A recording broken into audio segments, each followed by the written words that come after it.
And then they wanted to, like, line the men up so we could decide who we wanted to marry.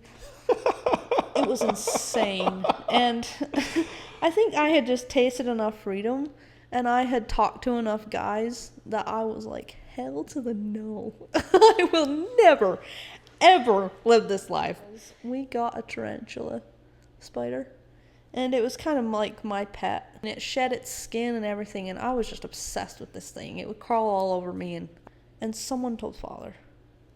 And so he sent this message saying that my spider had killed a bunch of people.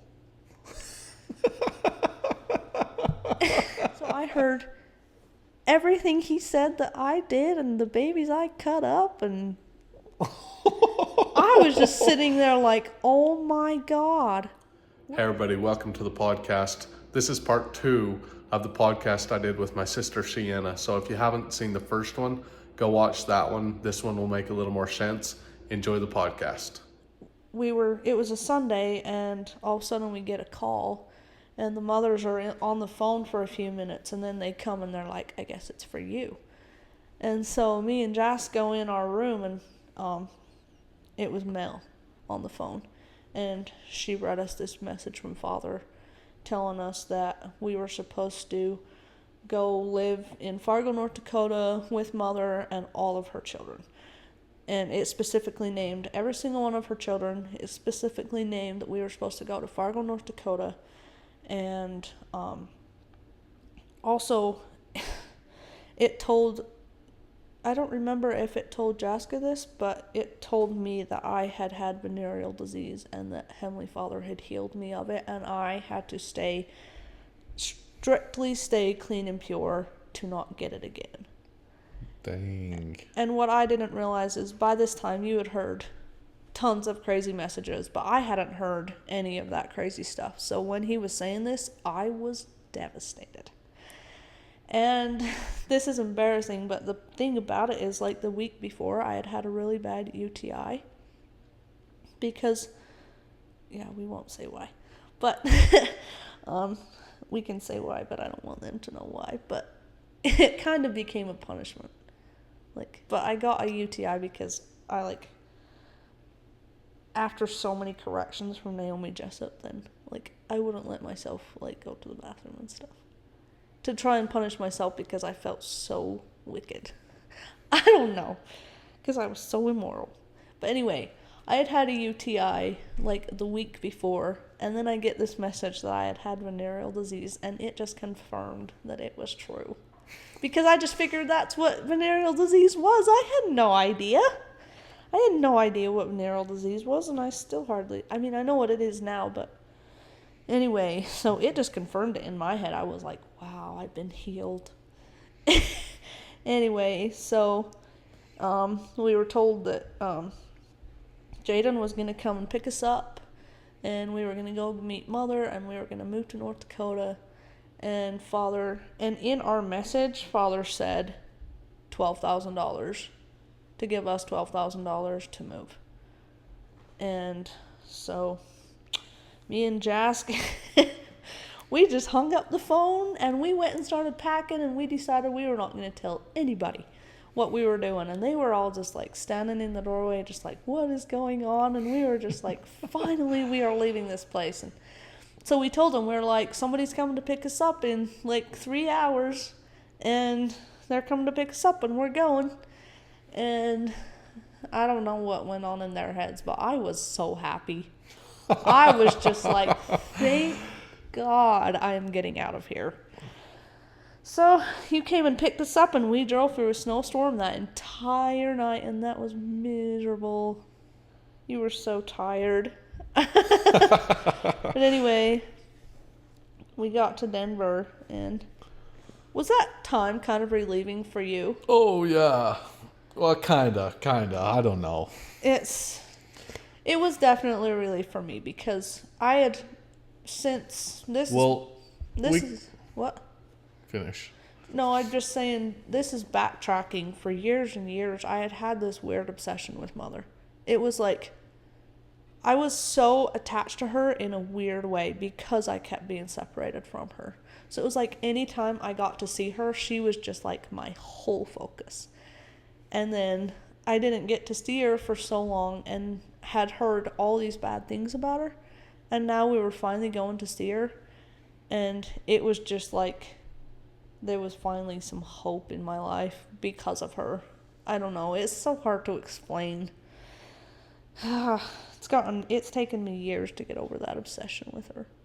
Because it's like I'm attached to her, but in such a weird way. I don't know how to explain it. Well, we got to tell people a little bit more about this whole Naomi Jessup revelation thing.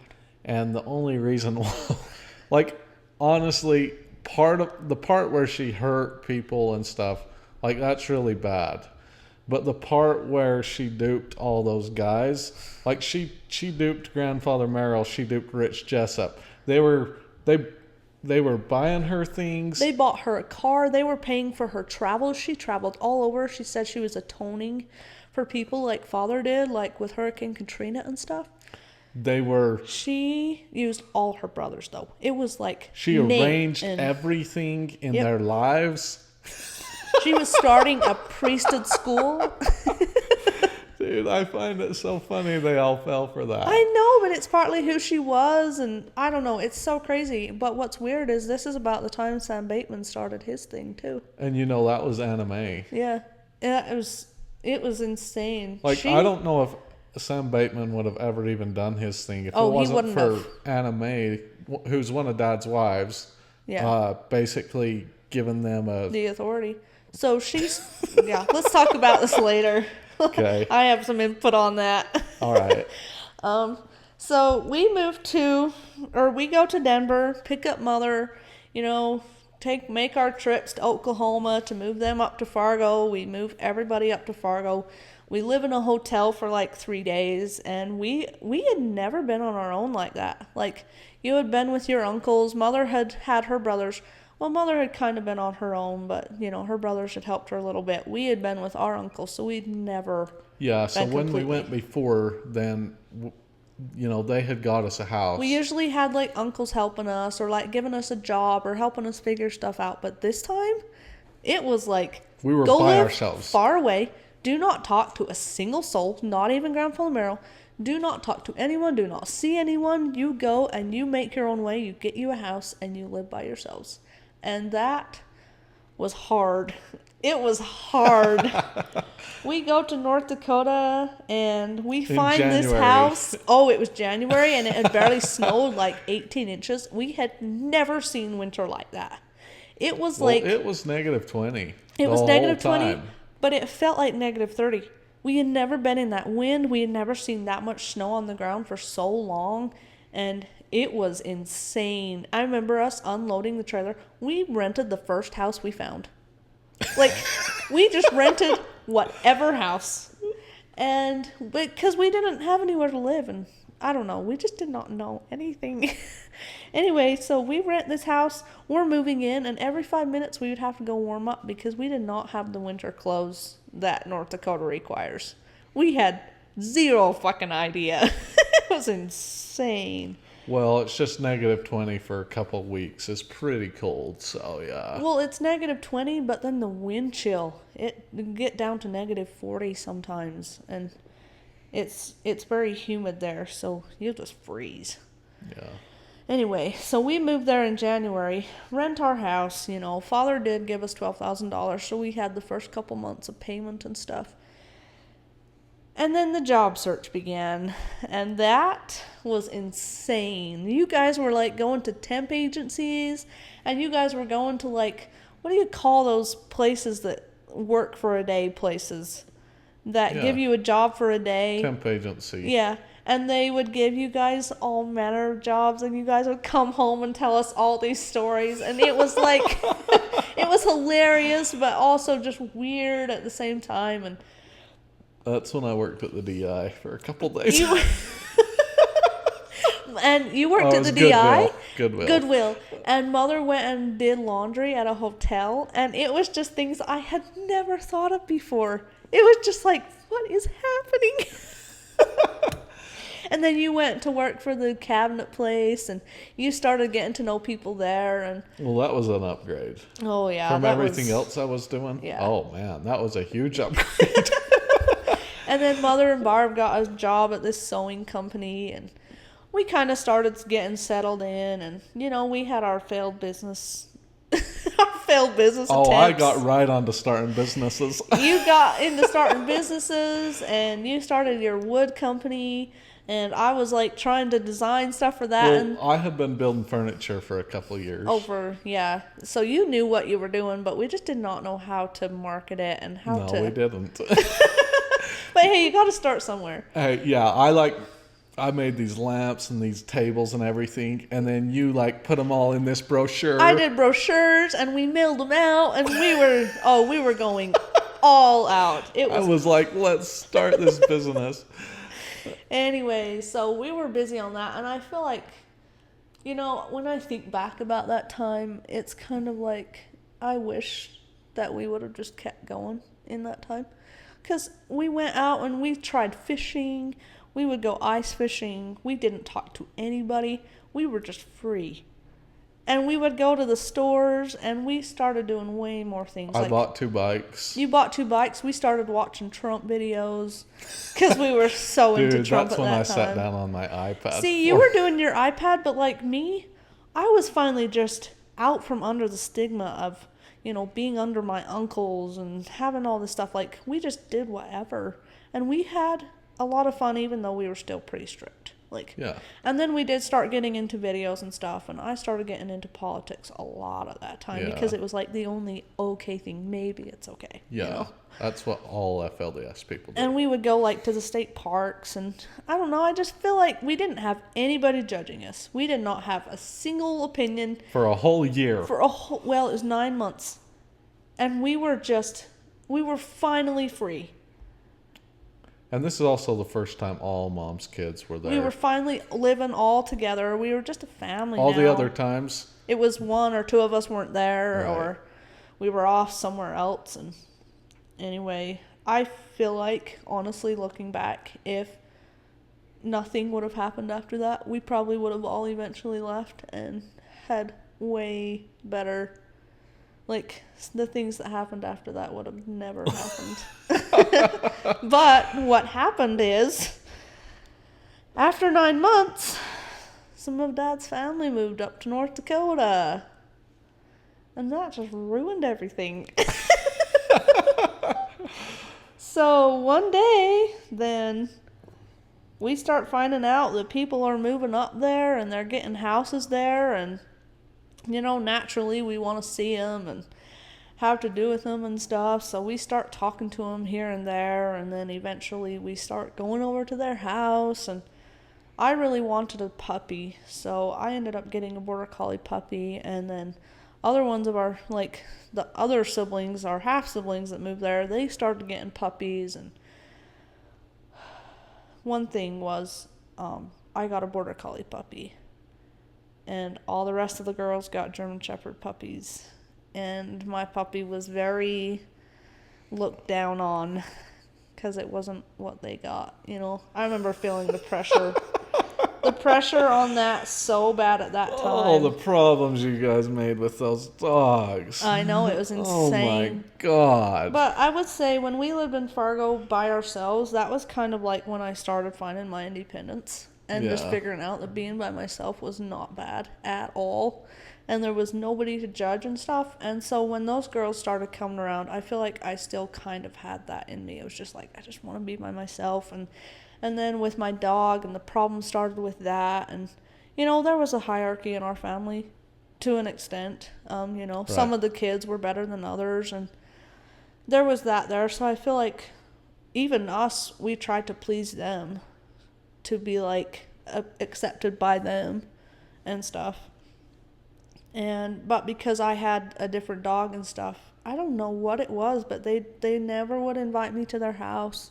They never would let me come on them with trips and stuff, but they would let Barb come with them, and the younger girls, they would let them go over there and hang out with them. But for some reason, it was just like, all I can figure was the dog, because I wasn't doing anything different. Anyway, so that kind of started happening, and it just got worse and worse. Well, some of Dad's family moved in with us. Oh, that's right. Father had a couple of his younger wives move in with us, and like, it was kind There of was like 13 people in our house was that all? or so. There was 13, and like Millie moved in with us, and her mother moved in with us. So we had a bunch of people in our house, and then just down the street was where a bunch of our other half siblings lived, and it was insane. That year was, I don't even know. That year was insane. I would say that year was probably when I broke and when I very first started to leave. Because, like, they wouldn't invite me to their house, and then I was home alone a lot, and then I got into the internet so bad. Like, we had the company phone that had internet, and I would go in. At first it was just Trump, and then I started getting into influencers and like watching boyfriends and girlfriends, just like the random videos you see on YouTube of like them scaring each other or getting gifts for each other, and I became so lonely. It was insane because I felt so abandoned by everybody. Well, and I would just describe to people that after the first little while went good, but then Mother and her sister started having problems with each other in the house, and their dad wasn't right there to like solve the problem. Yeah, there was nobody there to say, "Hey, stop it." I couldn't solve the problem. Yeah. You know, and so there started to be a lot of problems in our house, but then the other house had problems also. But our house, like, they were trying to be better than our house for some reason. Yeah, but it was like that house had problems about our house. Right, exactly. So they had problems with some of us living in our house, and so then it was just back and forth, and it was like, I don't even know what went wrong because I didn't do anything different than what I usually do, and I don't think Mother did either. Oh, I saw it coming from day one. It was just like, it was so interesting because once I got that dog, it was like I was on the bottom level of the ladder, and like all the girls would go over there. They would even take Echo over there because she was a German Shepherd that Jaska got, and they would let Echo go over there, but my dog was named Sparky, and she could not even touch their property. And so those dogs were such a big deal. I know. But also I look back and I'm like, it's because we had nothing else to worry about or anything. And then everybody started getting jobs, and I do not know what was in me, but I was so determined to not work where the girls worked. For some reason, they all went and got a job at the very same place, and I was so determined that I would not work there. I don't know why. I was just like, I will never work there because I want to be different. And so I never really got a job at that time. I mostly just helped Mother with her cleaning because we had started our cleaning company and we had a lot of cleaning. So I just helped Mother with her cleaning, and all the other girls went to work. And so it was kind of them and their thing and me and my thing. And so I don't know, the separation was pretty obvious, but I don't know what the catalyst was. It's hard to explain. Anyway, so this was in 2019, and I was 19, and I had my dog and stuff, but we started to get to know our neighbors. Oh, you were tight with your neighbor. I would go over there quite a bit, but it's just because I didn't have a place. I don't know, I felt so isolated. But I would go over there and we would talk and stuff or just hang out, and that was seen as so bad. I was like so naughty because I was having to do with the Gentiles. Well, I think the other girls were making a big deal out of it. Oh, yeah. And see, it was like I kept doing things that they would make such a big deal out of, and I could never get away from it. So it was like, you know what? I'm going to go make a big deal because that's all I could do. Anyway, and I did keep watching videos and stuff, and I think my sisters found out about it, and so then they told the girls at the other house, and it just became this huge thing anyway. So I would go over to the neighbor's house and talk to them, and then I saw like how my neighbor was, like, with her husband and stuff, and they would have fun, and I don't know, I just kind of started seeing how the world was. Well, let me and explain. remember Alicia? You built some things for Alicia. Oh, yeah. And we would go and tend her kids sometimes, and we kind of started, like, seeing their family, and I just started seeing outside people a lot. And I think that was when I was like, why are they happy? Like, they're not supposed to be happy because they're not the good people, but why are they happy, you know?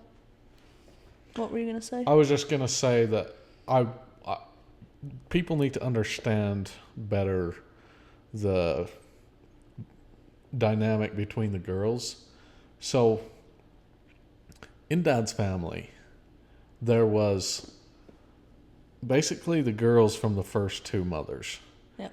And some of Mother's girls got along with them and they liked them, and then sometimes they didn't. Yeah. But they felt like they were kind of the boss there.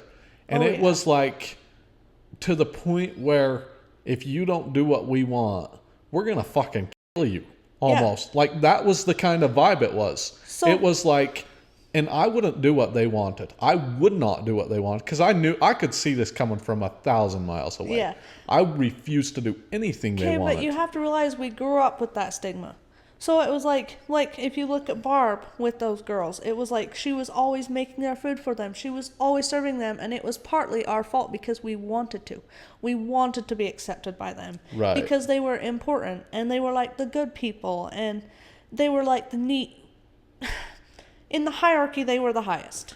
And if you didn't do what they wanted, they would blow the fucking world up. They would. And they would use their relationship with Dad to make things worse. They would do anything. And everybody automatically believed them first. Yeah. And so, like, if one little tiny thing happened, and it was, even with good intentions, they could twist it however they wanted.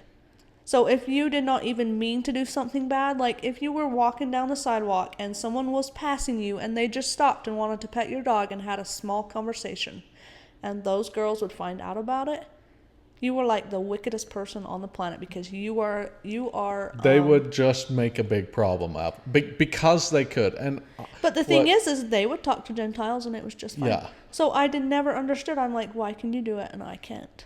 But I'm just explaining to people, like, the dynamic between these two houses got so bad that we were ready to drop nuclear fucking bombs on each other. We were too. And I wasn't. See, I saw this coming from the day that they showed up. Yeah, I saw this coming, so I was ready for it. Mm-hmm. But I don't think everybody, like, that's what it got bad. It was really bad. It was to the point where nobody could even do anything without it going anywhere. Like, it was almost like they were looking for the next thing to make a problem about. Well, that's all they had to do. Yeah, and it was like, especially with the dogs and stuff, like I was saying, I had a Border Collie, they had German Shepherds, and Border Collies have a lot more energy, and so my dog was always running, always doing stuff, and then their dogs would sit on the porch, and they were just, how much better their dogs were than mine, and I felt like that was a reflection onto my character. I mean, I felt like that's kind of how they portrayed it, so then I was like, I'm worse than them, and I don't know, it was just a whole thing, but I did, so this is crazy, but at that time, I started texting random numbers. So I got my own phone, it didn't have internet, it just was talk and text. I was so lonely and I was so low to the point where I had to talk to somebody. And I would just type in a random number on my phone and start texting it. And I did it to like 10 numbers. And I had these random people that I was talking to at that time. Just secretly texting. And it wasn't even bad stuff. It would just be somebody to talk to.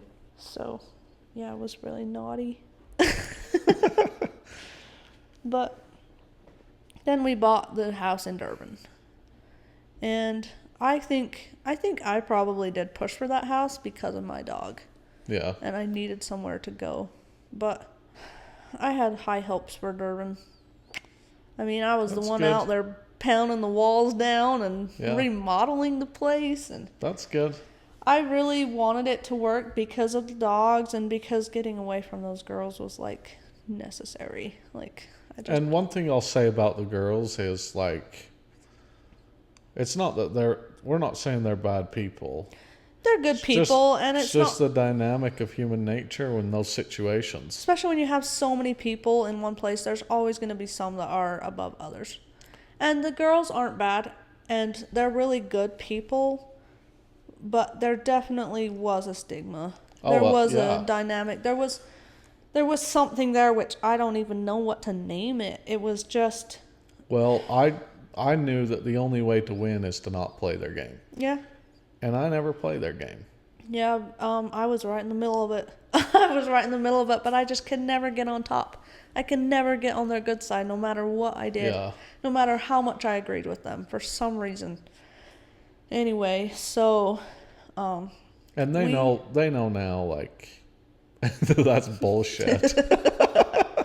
Well, I think I probably empowered them in that because I was so submissive, because I was just like, I'm so sorry. Because we want to be accepted. Yeah. We want to be accepted. And now I'm just like, fuck you. And now they know that I'm not going to do what they say, and I'm going to be me, and they can't really do anything about it. So I think, I don't know if there's a level of respect there, or if it's just they know they can't do anything. Well, there is. Like, why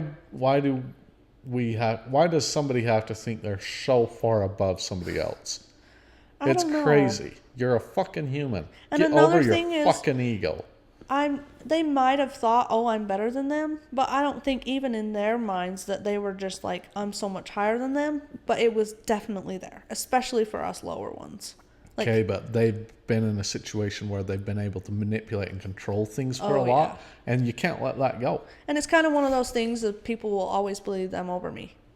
No matter what happens, no matter what my intentions were, they will always believe them over me. So, what can I do? What can I say? And I will say, like, Dad did see through a lot of that in his family, and that's one of the reasons why it wasn't worse at times. Oh, yeah. Like, he did see through a lot of that. Yeah, and those girls were corrected a lot. Like, they had their experiences too, but at this time, Dad had nothing to do with us. Like, it's not like those guys didn't have a lot of trauma too. I know, but they created a lot of trauma for us. Oh, yeah. I'm not saying it was intentional, but it was definitely there. And once we were gone, they just did it for the next people. I know, it was whoever they were with. It was insane. But anyway, we bought Durban, and we were remodeling it. Like, my dog finally had somewhere to live. We had built those dog houses for him, and it was just finally coming to an era of peace. It was like, I can come out here, I can be myself. I was actually going to get me a job like in a pizza factory at that time. And I was like, I don't care if I have to wear other clothes. I will not work where the girls work. So I was applying for jobs and stuff, and I had been helping you with your businesses and stuff, and that just wasn't really working out. Anyway, so we were remodeling Durban and everything. Because I was out of money. Well, I just mean like when you tried real estate and stuff. Oh, yeah. I was trying everything. I tried to help you with that, and then you got cut, and it was everything happening everywhere. Anyway, so we were out remodeling Durban, and I was already so far out of touch with my sisters and everybody, because even my full sisters were kind of bullying me too. Yeah, like, they were trying to be approved by those girls, and I quit because I didn't know what else to do. Yeah, they were trying to be accepted by those girls. So I had to be really careful what I did around my own sisters. And so all this time I just felt like I was getting further and further away from the family and I don't know. Anyway, I just stopped caring, I guess. Anyway, so we were out before I tell this I gotta get a drink. Yeah, you're good. I'm getting shaky. Does it ever get to you when you talk about all this stuff? Yeah. I try to not let it too much when I'm listening to somebody. It's mostly afterwards. After I have a conversation with somebody about stuff that happened, then I'm just like, I don't know, I get into it so deep, and it's just like, why? Why? Uh-huh. I don't know. So we had bought Durban. We were out remodeling Durban, and I had had a phone all this time since we moved to Fargo, and I get this call from, I think it was, she was doing father's stuff at the time, and she told me and Mon and Jaska to get back to the house because she needed to read us a message. And she said, do not tell your mother or Barb or Jaden. And it was just it was a really big surprise because I had not had anything to do with any of those guys that had been doing father's stuff. And so I was just like, okay, whatever. I didn't know what was about to happen. I figured I was being corrected. Anyway, so we got in the car, drove back home, and actually we went over to the other girls' house. There was a bunch of us in there, and they put it on speakerphone, and they read us this message. And see, I hadn't heard all the crazy messages. And so when they read us this message, then Father was like naming all our names, and he was like, you've been terrestrialized, and anyone that is not in this room is like in hell, like a living alone in hell, and they're in misery and eternal damnation. And I just had never really heard that wording before, so it was kind of confusing. And he told us that we were terrestrialized, and so our bodies were changed and everything. And he told us that we were living on this high mountain valley land, and it was so confusing. But it's just one of those things when Father talks and you just accept it and move on. And he specifically named you and Mother and Barb, Jaden, Mother and Barb, and said that they were like apostates and they were these terrible people now. And it was very, I don't know, only word I can think of is numb. I was just numb. And it was just like, what is happening? And especially it surprised me because I had been in so much trouble with the girls at that time. And so I expected me to be one of the bad ones. So I was just like, what? I'm one of the good ones? Are you sure? And in the message, then it said, pack your things and you cannot talk to them ever again.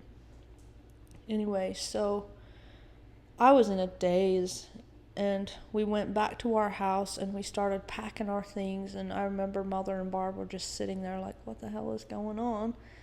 We were packing our things or whatever, and it finally hit me, and I just busted into tears, and I was just like falling apart. And I went and we were told, like, Mother wouldn't let us say bye.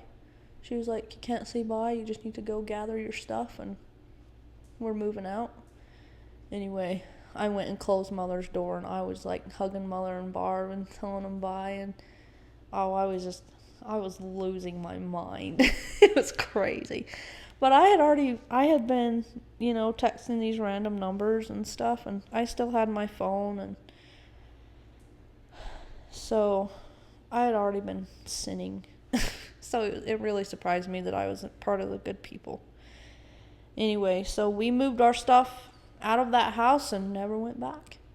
And for some reason, they specifically told us that me and Jaska could not talk to you guys. So like Melanie and those guys would go over there and communicate with you guys, but it was like we were not allowed to go anywhere near that house. And I would just say that was the ending. That was the ending to the serious problem. It was. Like, that was kind of their revenge at the end of the day. Like, yeah, Dad had some to do with it, but they also had told him whatever they had told him. Oh, yeah. And also, even if they don't know this and acknowledge that within them, like, that's the reason she was not letting you guys talk. It was the catalyst. She wasn't not letting you guys talk because she hated Mother at that time. Oh, I know. Because of their problems. Yeah. She hated her. Oh, yeah. That's why. Well, and even the older girls, the half-siblings, they were pushing for it too because, they hated us. Right. And I know if you asked them about it at that time, they would say, of course we don't hate you, but what else was it? It was something like that. It was something, because it was bad enough to the point that they practically had to interview us before we could live with them. Yeah. Like, do you believe this? And are you going to do this? And this and that and the other. Anyway, so I had my phone. We moved to the other house, and I was tempted to text Mother every day. And just text her and whatever. Anyway, so I was talking to boys, because the random numbers, I had texted some of them are boys. And so I had been talking to boys, and not bad stuff. It was just I happened to text a boy, and we were just texting and stuff, and I was so shut down. But anyway, I was talking to boys and stuff, and then my neighbor, the neighbor I would always go over to her house, she texted me, and she was like, where are you? Like, you guys just disappeared overnight, because we literally did.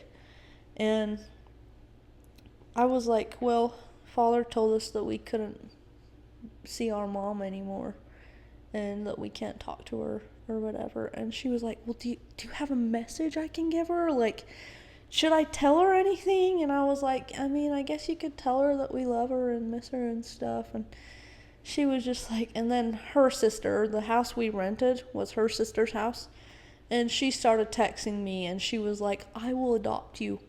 I will literally adopt you and take you away from there. And I was literally going to walk out of that house and go get adopted by someone. I literally was on my way out to get adopted by someone. I wasn't even in the mindset to leave the religion. I was just so overwhelmed with all the trauma and problems that I had been through in that last year. I was literally ready to walk out of there and get adopted by her, and then and she was like, and you can go live with your mom and everything, but I will adopt you so that they cannot, because I was like, I don't know if they'll let me, I don't know if they'll come and find me or what will happen, Anyway, but then, I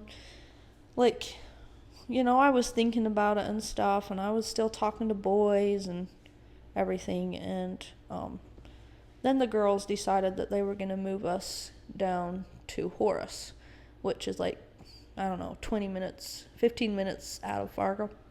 Right. And they moved us down there, but before they let us move down there, that's when they talked to us and were like, you gotta not do this and that and the other, and set down all the rules and everything. And so, backtrack, that day that we got the message, I had slipped a disc in my back when we were sledgehammering the walls at Durban. Then a disc in my back slipped out of place. Oh, really? And so I couldn't I couldn't bend over anything. I just had to be straight, so I had to lay straight all the time, and I could barely walk and stuff. And so a lot of this time I was just in bed for most of the time. And all the girls would be off doing whatever they were doing, and I was just home, just in bed a lot of the time, because I literally couldn't move. And I couldn't ride in cars because I couldn't sit down. And so it got really intense with some of the guys I was texting. And I don't know, I was just kind of in my own little world. And then they moved us to Horus. And it just so happened that they had free Wi-Fi in that house. Oh no. And I got a hold of the password. And that was when I went on the deepest internet dive. Because I was still healing, and I was still in bed, and I found out so many things. I got into YouTube. I did what you did when you got into YouTube. I was not in reality. I was in a totally different universe. And it wasn't even so much about FLDS. It was just about life and what's out there and everything. And And then I started downloading apps where you can, like, find friends. It wasn't necessarily, like, dating apps, but it was just, like, I mean, I know people use them for that, but it wasn't like Tinder or Bumble or anything. And I started talking to people on there, and even, like, girls and stuff, and I would tell them what I was going through and everything, and it was just insane. Like, my window into the world became a door, and it was just like, oh my god. Anyway, I started talking to this one kid. We were the same age, but he lived in West Virginia, and we started talking like every single day. And this is January of 2020, and I told him everything that was going on and stuff, and he told me that he was going to come and pick me up. And we had it, like, all planned out for, like, the next week and stuff. And so I was, like, getting ready. I was ready to walk out. I was like, I'm done. And, like, 5 days later, so 2 days before he was going to show up, he was just going to drive down that dirt road, and I was going to walk out with my bag and never be seen again.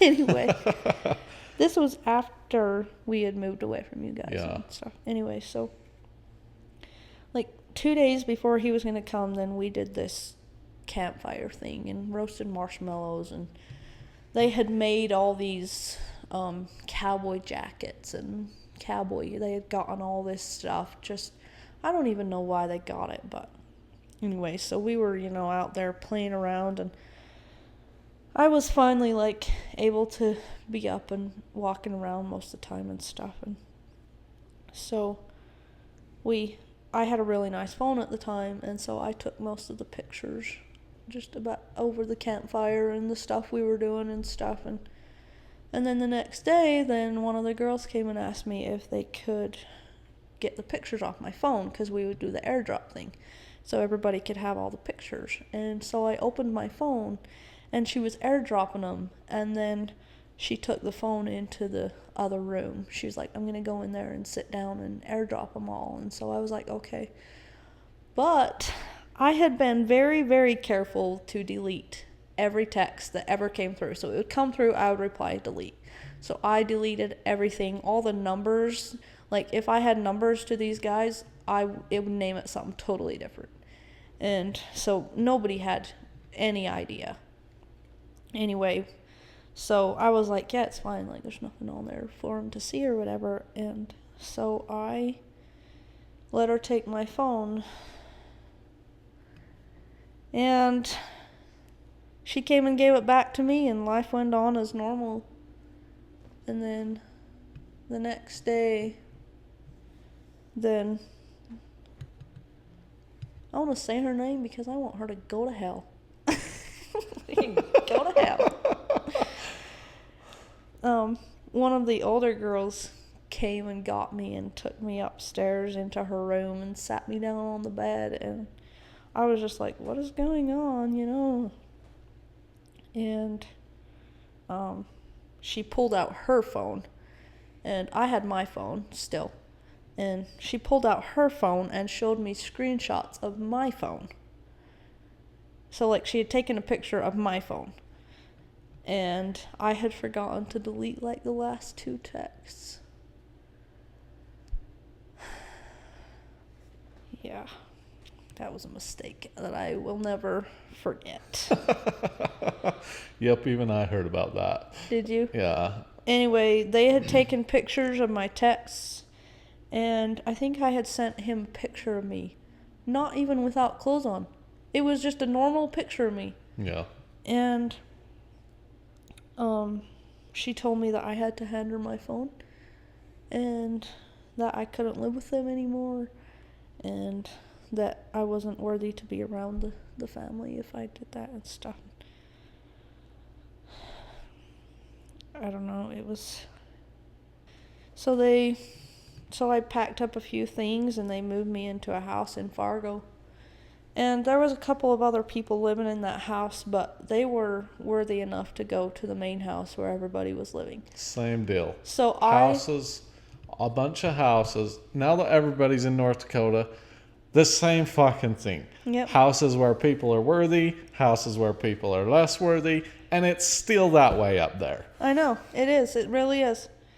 But anyway, I had to move into the city, and like we weren't supposed to go into stores now. We weren't supposed to go out and do anything now because Father had taken all that away when we all moved away from Mother. But there was a couple people living at this house, but they were never there. So like they would go over to the main house and be there all day. And so I was just at this house pretty much all by myself the whole time. And the thing that really hurt was they took those screenshots and showed everybody. Yeah. Like all the girls knew, all the mothers knew. And so it wasn't like, oh, she just needs to live there for a while. It was like she did this and this and this and this. And so even eventually when I did move back with everybody, it never went away. Yeah, and this is another thing I would say about like the hierarchy. It never really goes away. It doesn't. Like it's always there. Even no matter what side you're on, it's always going to be there. Yeah. Anyway, so I lived at this house pretty much by myself for a couple months. And that was torture. Anyway, I lost my phone. I lost everything. Oh, they gave me the option to move in with you guys at that time. Yeah, that's why we heard about it. And I told them no because of what Father had said would happen to us if we did. Yeah. Which is, now I think about it and I'm just like, why did I not move in with them? I would have been free. But I guess it just took another year of hell before I could get to that point. Anyway, so after a couple months of living alone, I shouldn't say alone because there was a couple people there at night sometimes, but then Father sent a new message to all the people that were living in that house, and my name was in it, saying that we should all live together and that we were preparing for him to come home and stuff. So it kind of wiped away the need for me to not live around everybody. But just because he sent that message, it did not erase the what do you call it, the stigma on my name or whatever. And so I ended up moving back in, and I moved into a room with 7 of the girls because that house was a 4-bedroom house and we had 18 people living there in that house. And so there was a ton of people there. There wasn't enough room, and I moved into a room with 7 girls, and there wasn't room for me to have a bed, so I just slept on a chair. And the first night I moved in, I got my stuff all settled, and it was kind of like everybody's kept their distance from me because I was contaminated or whatever. Yeah. And but the first night I moved in and I went to bed, and I wasn't quite asleep yet, but I mean, it probably looked like I was asleep. I don't know if they thought I was asleep or if they did it on purpose or what, and this happened every night, but it happened on the first night. The girls would gather over on the beds and like whisper about me and the stuff I did and talk about it, and that's kind of when I found out that they had shared screenshots with everybody about what I did. And I don't know, it's like, how do you live in that? How do you live when everybody's whispering about all these terrible things you did? And so I became so withdrawn. I was just like, so, and it was even that way at meal times. It was like, oh, there she is. And I don't know. Anyway, it got so bad to the point where I couldn't even go in there in my room. So then I started sleeping on the chairs in the living room, and then they would lock their door every night, but they wouldn't wait for me to come in. So, like, even if I would go upstairs at 9, and it wasn't even that late, and they would already have the door locked. And they wouldn't open it. And so then they just started locking me out of my room, and it's like, what do you do? Like, where do you go? And so I started just sleeping wherever I could find a place to sleep and stuff. And at the time, then, the city we were living in, they were building a high school just right across the street. They were building a neighborhood and a high school. It was like they were developing the place, and there was like a lot of construction guys. And I remember one day it was so bad that I decided I was going to write a paper and go put it on one of the construction guys' trucks that just said, "Come and get me. And just take me away. I don't care where we go. I don't care what you do to me. Just come and get me." But I didn't do that. So, while I was living there and all this stuff was going on, I ended up moving a mattress into the mechanical room because I didn't even have a place in my own room. It was like, I don't know, it's hard to explain. Like, people will say, why don't you just ignore it and stuff, but you can't ignore it. You can't get away from it. So I moved my bed into the mechanical room, and I would sleep in there, and it was hard because of the carbon monoxide in there. So, like, I wouldn't wake up for, like, hours and hours until somebody would come in there and be like, "Hey, what are you doing?" you know? Where? At that house in Horus. Oh, yeah. In the mechanical room. Oh, I see. Like, with the water heater and everything. And You're sleeping in the mechanical room? Yeah, there must have Damn. been some kind of gas problem in there because I would sleep for hours and hours. Really? And yeah, that's not good. Yeah, so I slept in there for a while, and then I got a full body rash. Like pussy, red, bleeding rash all over my body. Really? And it was misery. It was total, complete misery. And when you're in that lifestyle, you can't talk about your body. You can't talk about any problems you have or anything with anybody because that's being immoral. And I already had this name on my head, like, you're immoral, because I had talked to guys. And so it's like, what can I even do about this, you know? And I had that rash for like 2 months, and it was complete misery. It was so itchy, but you can't touch your body. Like, even going like this was bad because you're touching your body. And oh man, I feel like I kind of disappeared from everything. I would go out in the trees for hours just to get away from everything. Anyway, I finally asked them to get me they got me like 8 tubes of cortisone salve stuff, and I would like use a tube like every hour and just smear that stuff all over me because I was so itchy. Anyway, I don't know what the rash was from. It's probably from the mechanical room. And the stress, and yeah, I don't know. It showed up, and I've never gotten one that bad before since. But it was so bad. Anyway, we lived there for a while. It was almost a year, I think. In fact, it was a year.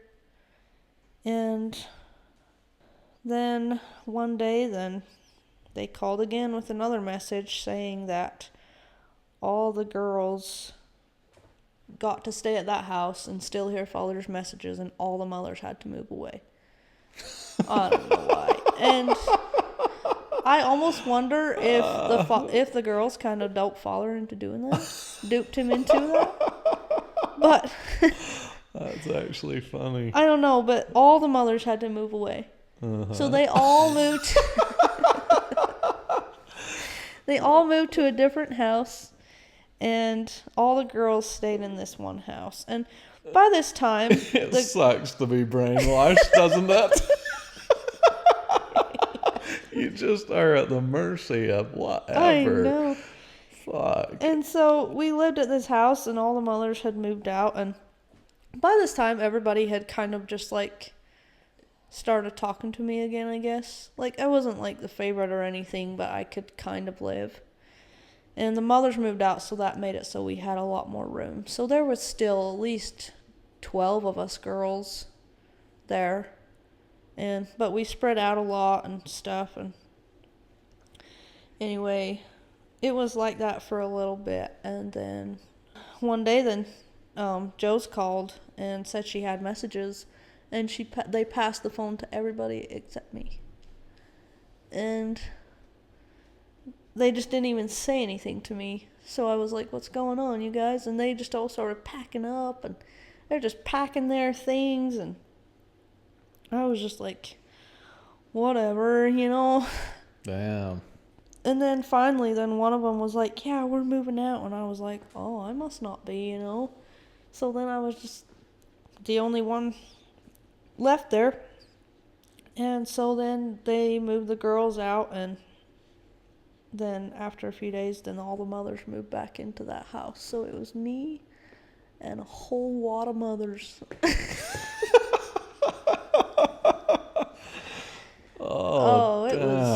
It was interesting. It's probably almost better than the girls at that time. Oh, it was way easier to deal with them. Yeah. It was like all the pressure just suddenly went away. Yeah. And it's like, what do I do with myself now? Like, I'm so used to having to be on a side or everybody being against me or me trying to figure out how to fit in. So now it's just like I'm kind of on my own.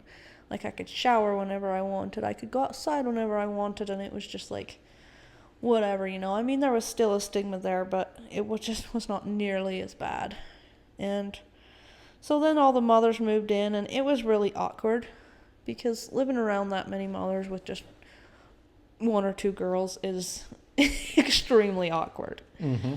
But, there's still that thing of like, I want to go where the good people are, and, I want to be part of everything. And I had kind of given up. I forgot.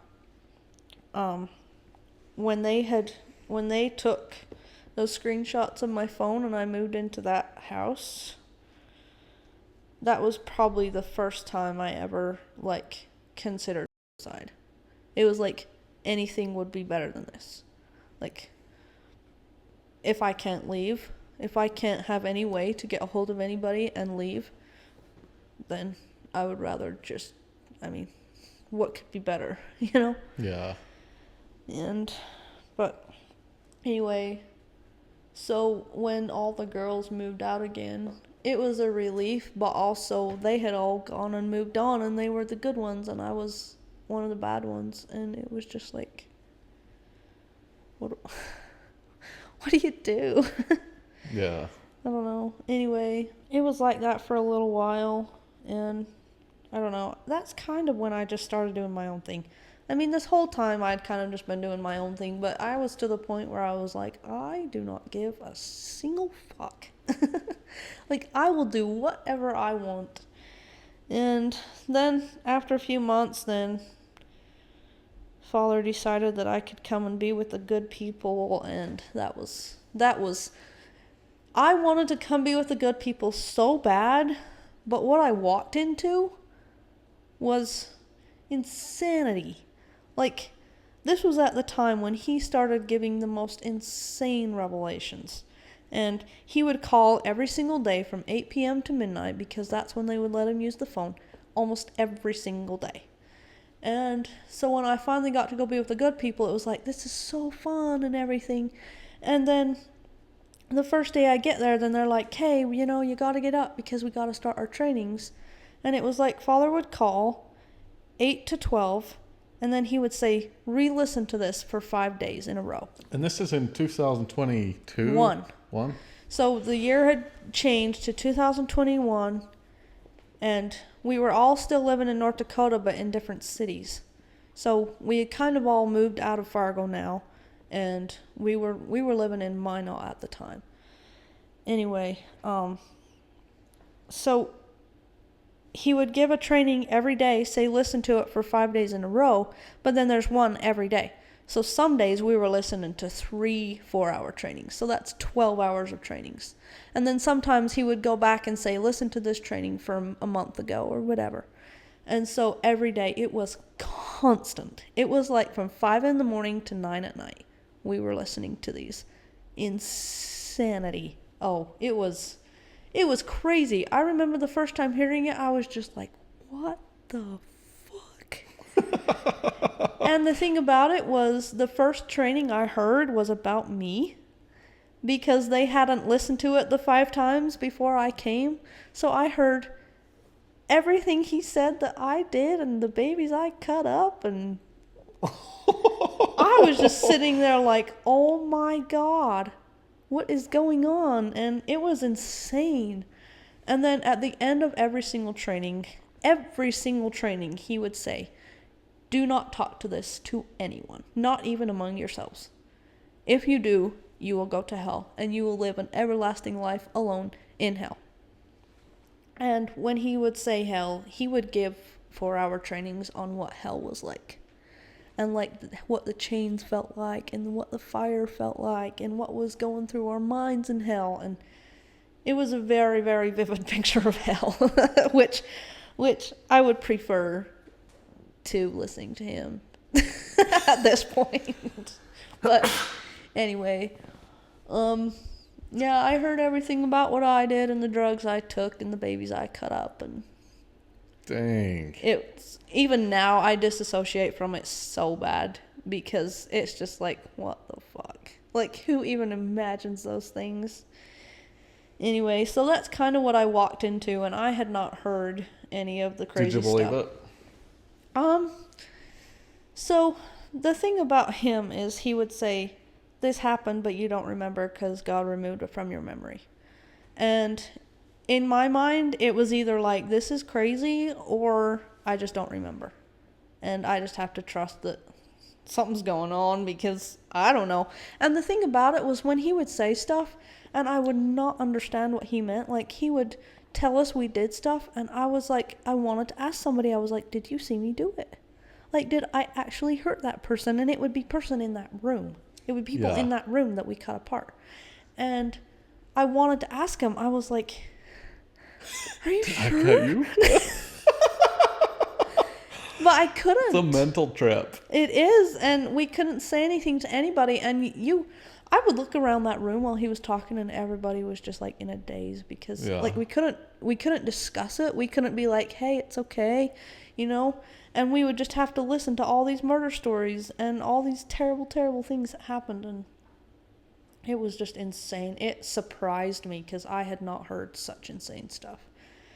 Anyway, so while that was going on, we were like clearing off the land in South Dakota, because the government was taking it at that time. So we were doing those trips and, you know, busy all the time. And we ended up moving to Williston for a few months. And, oh, I completely forgot.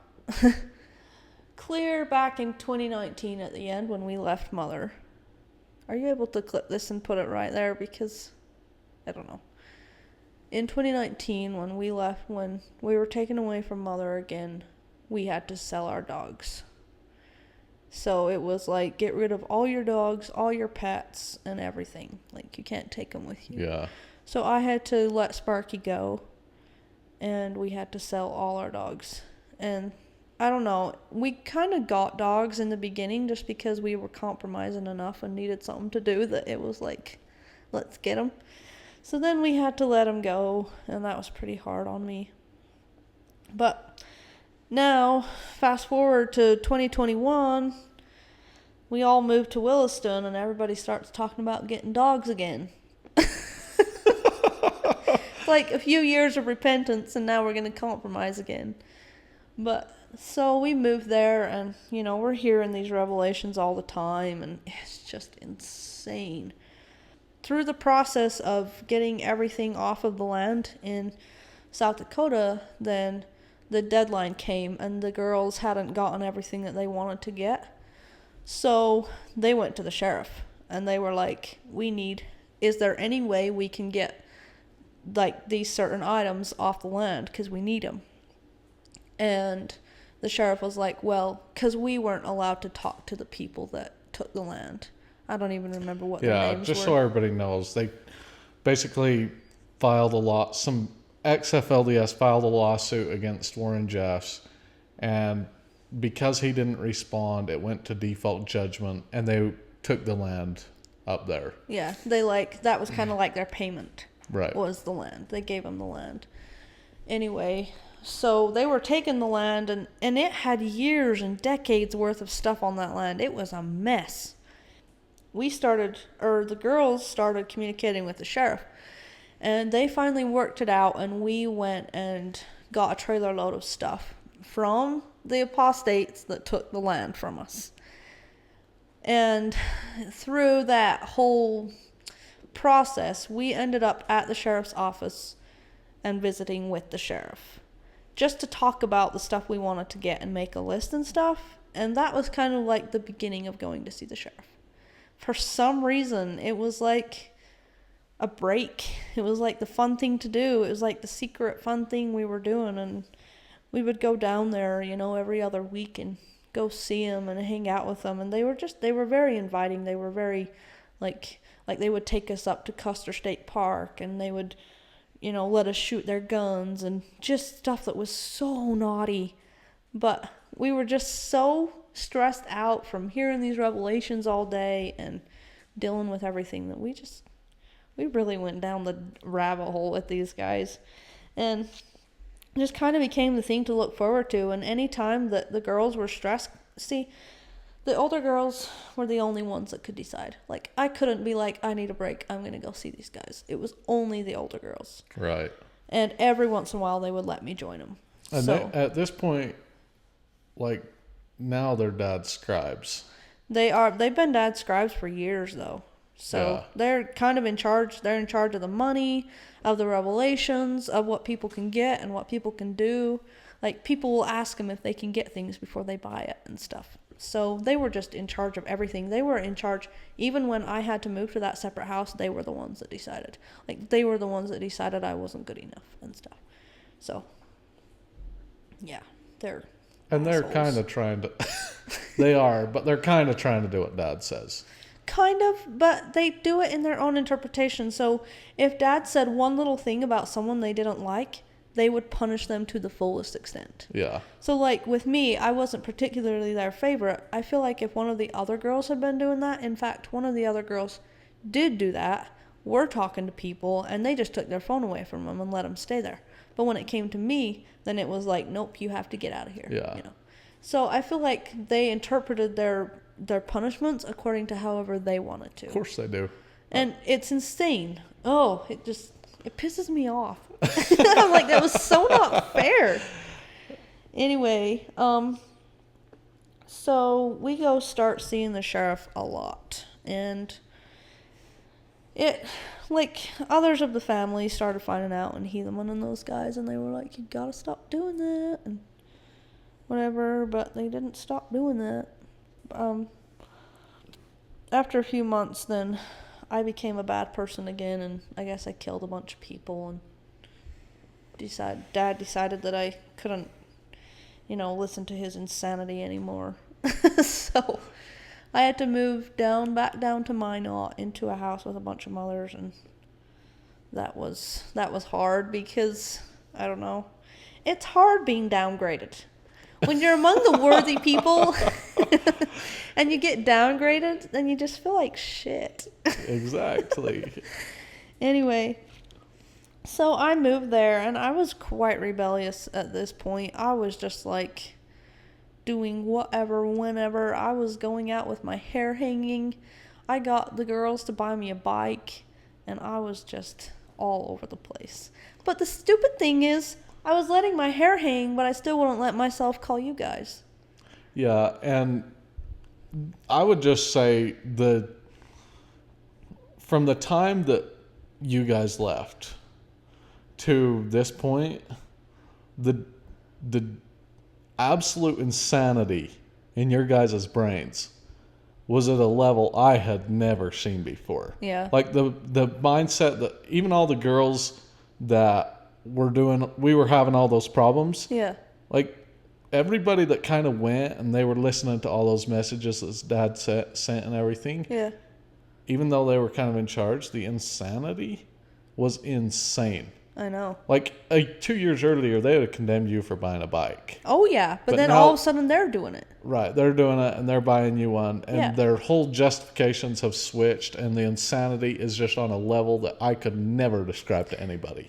I know, but the thing is like, I'd been talking to boys and I was punished for a whole year for that. That was a year of hell. True hell for me. And now they're just off talking to the sheriff and talking to his friends and going and hanging out with them and, watching movies and trying beer. And Are you down there with them? No. Oh. Because when I got downgraded from the good people, then I went to the house in Minot and then I never got to do anything. But did you do it before? So I went down to the sheriff's house a couple times with them. So I knew they were doing it. And were you with them when they were changing their clothes and everything? No. Oh. So we hadn't gotten to that point. We hadn't watched any movies or anything, but we were going down and seeing them. We would like make present boxes for them and spend a bunch of money and get them all this stuff. And I don't know. It was a stress reliever because when we were with them, we didn't have to be listening to the trainings. Yeah. But it was fun at first. But then when I moved to the other house, then I just completely got left out. Like, they never included me ever again. And so I was kind of just stuck at that house, and I was very rebellious. I was very, like, do not tell me what to do type of situation. But then a bunch of the mothers would tell us we had to call Hegeman over everything. Like, we had to call Hegeman and ask him if we could go and deliver letters for father. And we had to call Hegeman to practically go out of the house. So it was like, call your brother and ask him if you can step a toe out the front door. It was ridiculous. It was stupid. Hegeman, what the fuck is your problem, dude? Like, seriously. We used to pull weeds together. Oh, yeah, it was insane. Get over yourself. But the mothers were so strict with it. Like, it was almost like they wanted revenge on the girls. And so the mothers were so mean. And then here we are trying to like be all independent, and there was some insane problems there. It was ridiculous. I was just like, oh my God. Anyway, so I was just living at this house, and then everybody started getting dogs. Like, everybody started getting dogs. And I called the girls, and I was like, you know what? You're getting me a dog. You are getting me a dog. And fine, they got them dogs, so I was like, you have a dog, I can have a dog. And so finally they agreed. And so we drove to Minnesota and picked up Saffy. And we got 2 puppies from that litter. We got Saffy, and then they named the other one Dakota. And so I went and got my puppy. So now I had a puppy, and it kind of just gave me something to do, and there wasn't near as many problems after that. But anyway, so I had this puppy, and so I knew the girls were going down to see the sheriff and stuff. And I knew they were going a lot because I would hear little rumors here and there and whatever. But one day, then, Joe's called me and told me to call Mother. And I was just like, what is going on? So, which, calling Mother was like the worst possible thing I could do all this time. It was like, I was forgiven for talking to boys, but if I would have talked to Mother, I would have been the absolute worst and never been able to come back. Anyway, so she was like, you need to call your mom. And I was like, okay, this is really weird. Like, you don't let me do this. Anyway, so I called up Mom, and she was like, she was so so stressed. She was so, what's the word? She was so undone and stressed, and she was in a panic. And I was like, what is going on? And she was like, Jaska is missing. And I was like, what the fuck? What is happening right now? And she's like, yeah, Hegeman called me last night, and he was just like, yeah. He called me. Or he called you guys last night and was just like, Jaska's missing, have you seen her? And I was just like, what the actual fuck is going on? And so then I hang up, and I call Joe's, and I am like, what is happening? And she's like, well, you know, just don't, whatever, it's okay. 'Kay, Jaska's okay. Okay, but that's the level of insanity those guys were in. Like, they think it's fine to just call us and say, your younger sister's missing. Tell mom your daughter's missing. And think we're just going to be like, all right. Yeah. Like, they are totally out of this world. They're like not even in reality anymore. Like, they need a... I am pissed at that time. Like, I'm like, you guys are fucking out of your minds. They are. But so they call mother and tell this, and then Joe tells me I can call mother. So I call mother, and I'm talking to her, and she's panicking over the phone, and she's crying, and like she hasn't heard about us for a year. She has no idea where we are. 2 years, and you guys have been going through shit. Well, dude, Hegeman calls me, and he's like, Jaska's missing. Like, it was totally fucking normal. Like, it was just another day. I'm like, what the fuck are you talking about? She has been living with you guys for 2 years, and now she's just missing. And I said, did you call the police? And he's like, no. I'm like, well, what the fuck? Like, so where is she missing? And the thing is we were living in Williston, and there were so many murders, and there were so many creeps in that city. That city is known for its crime. And they said they had dropped Jaska off at their house, and that was the last time they saw her. That's what they told mother, or you guys. And mother was telling me this, and I just started laughing. I was like, oh my God, I cannot believe this is happening. Anyway, somehow Joe's or somebody told me that Jaska was sent to live with us at the bad people house, and she refused. So she went to the sheriff's house. Anyway, I knew this, so I called mother, and mother was freaking out, and I knew the girls would hate me if I told her, but I was like, do I let mother freak out, or do I just say, hey, she's fine? And so I was like, okay, mother, go somewhere where nobody can hear me, and I'm going to too. So I left the house, and I went to the park, and I just spilled the beans. I told her we went to the sheriff's house, and that's where Jaska is, and just kind of gave her a little backstory about the sheriff and stuff, and how we got to know him, and where he lives, and all this stuff. And it kind of pissed her off even more, because she was like, why did they do this to me if they know where she is? Well, let me add in some details. Mom... She reported that night, because Hegeman called me that night. Yeah. And I appreciate Hegeman for calling me. Yeah. Because he did realize, like, okay, something's seriously wrong. Yeah. That's why he called me. Yeah. But he didn't know. But they did know. Yeah, they knew. But Mom calls the police that night. She did a missing persons report. Yeah. And Jaska's down at the sheriff's house. But Hegeman doesn't know that. Yeah. The girls do. So Mom is kind of panicking. She calls she talks to the sheriff on the phone. In South Dakota? Yeah. Oh. And he basically treats her like she is a serious predator to Jaska. That's because of what the girls told him about her. Yeah. They told him that she would come and kidnap her and do all these things. Yeah. And that's why he thought that. Anyway, keep telling your story. So anyway, this is what so I tell mother everything, and then somehow the girls find out that I tell mother. And the girls texted me, and it was like, I don't ever want to see you again. I don't ever want to talk to you again. I do not care if you're alive or dead. I do not ever want to hear from you again. And that was devastating. And I think back now on it, and I'm like, if the girls would have had more understanding, I probably would have left with them. Like, I probably would have said, will you come get me? Because I was going through stuff at this house that I was just done. But they were so incredibly mean at that time. And just completely... I don't know. So then eventually the 7 of them left, and they all went, and did whatever they were doing at the sheriff's house. And then Teresa and Sandy were kind of in charge now.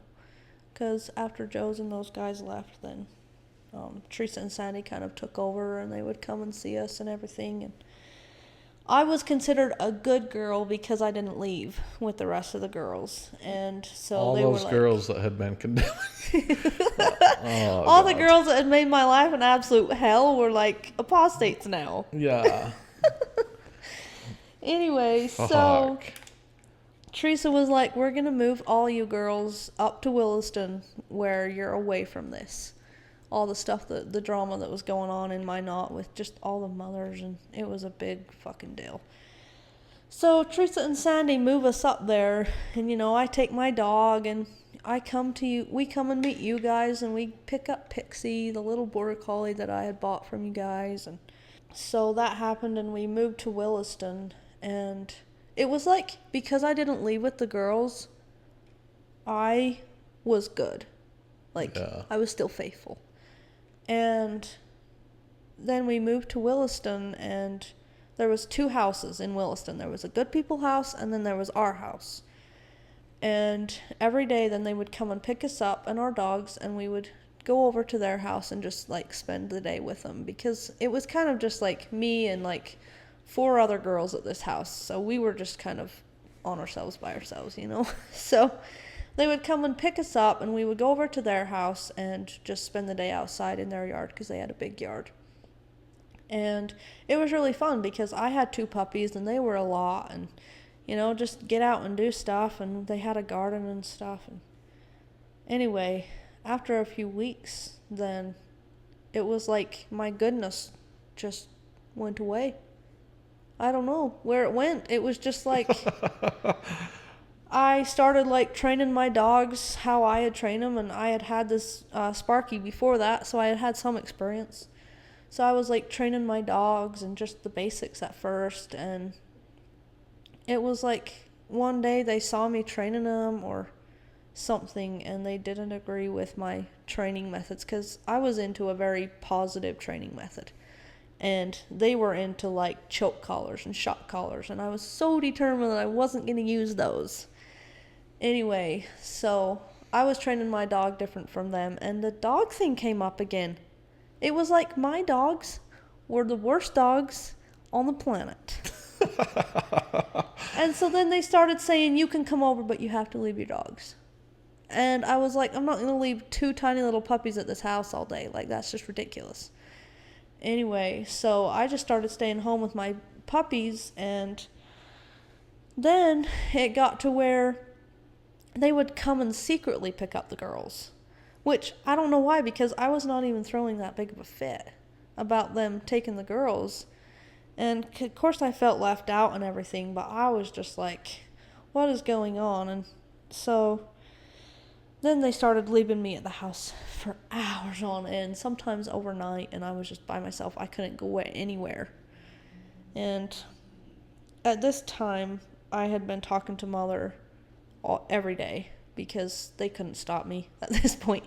I was like, you either let me talk to Mother or I leave, you know. Anyway, so I've been talking to Mother every day and stuff. But Joe's and those guys haven't even left yet. Yeah. They have? So the 7 girls left the religion, moved down with the sheriffs, and that's when Teresa decided to move all of us good girls that stayed to Williston to be close to them. So Joe's and those guys were living with the sheriffs at this time. I see. Anyway, so then it got to where every few days the girls would come home, and I would start hearing these stories about me that never happened. Never, not even once. It did not even cross my mind until they told me the story about myself. And it was just like I was abusing the girls, and because it was actually my nieces I was living with. It was like my sister's daughters that were living there, and their mothers are very protective of their children, and their children can do no wrong. Yeah. And so it got to where their children would go and tell their mothers stories about me that I had never even entered my mind, like some fucking insane stuff. Yeah. And I would come, and Millie was living with us at the time, and she would come, and she's like, did you really do this?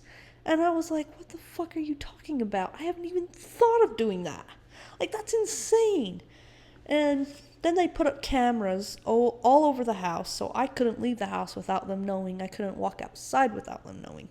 And then they were wanting to put them inside the house, and I was just like, okay, this is way too far. And so one of the girls that had left with Joe's decided she wanted to come back. So they went and picked her up from South Dakota and brought her to live with us at our house.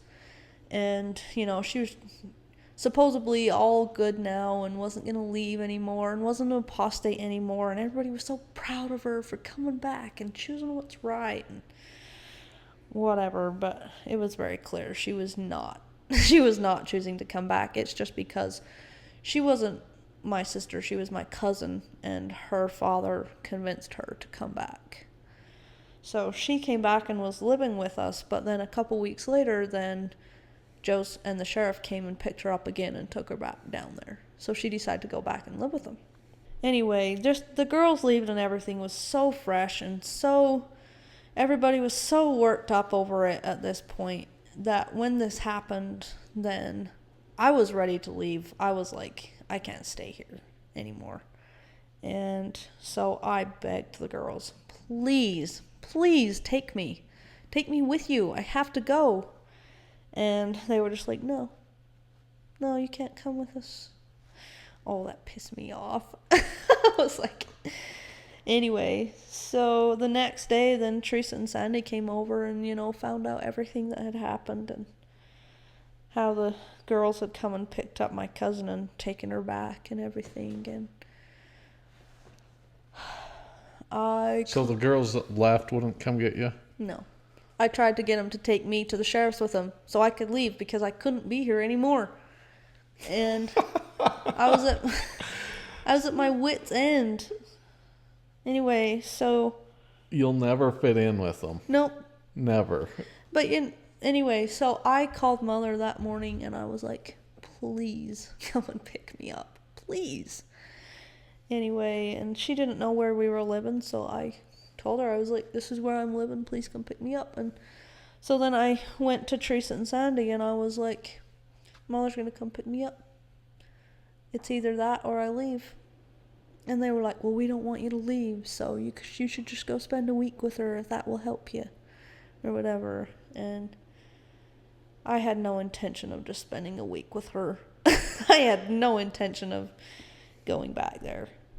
So Mother and Barb came and picked me up, and I came and lived with you guys in Horus, where you guys were living.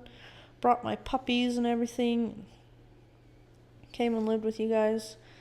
And I started like talking to the girls that had left more, like Joe's and Rachel and Becky and those guys. And that was when like Nora called me one day and just told me the whole scoop about Dad and everything he had done, like all the sexual stuff. And it blew my mind. I had no idea.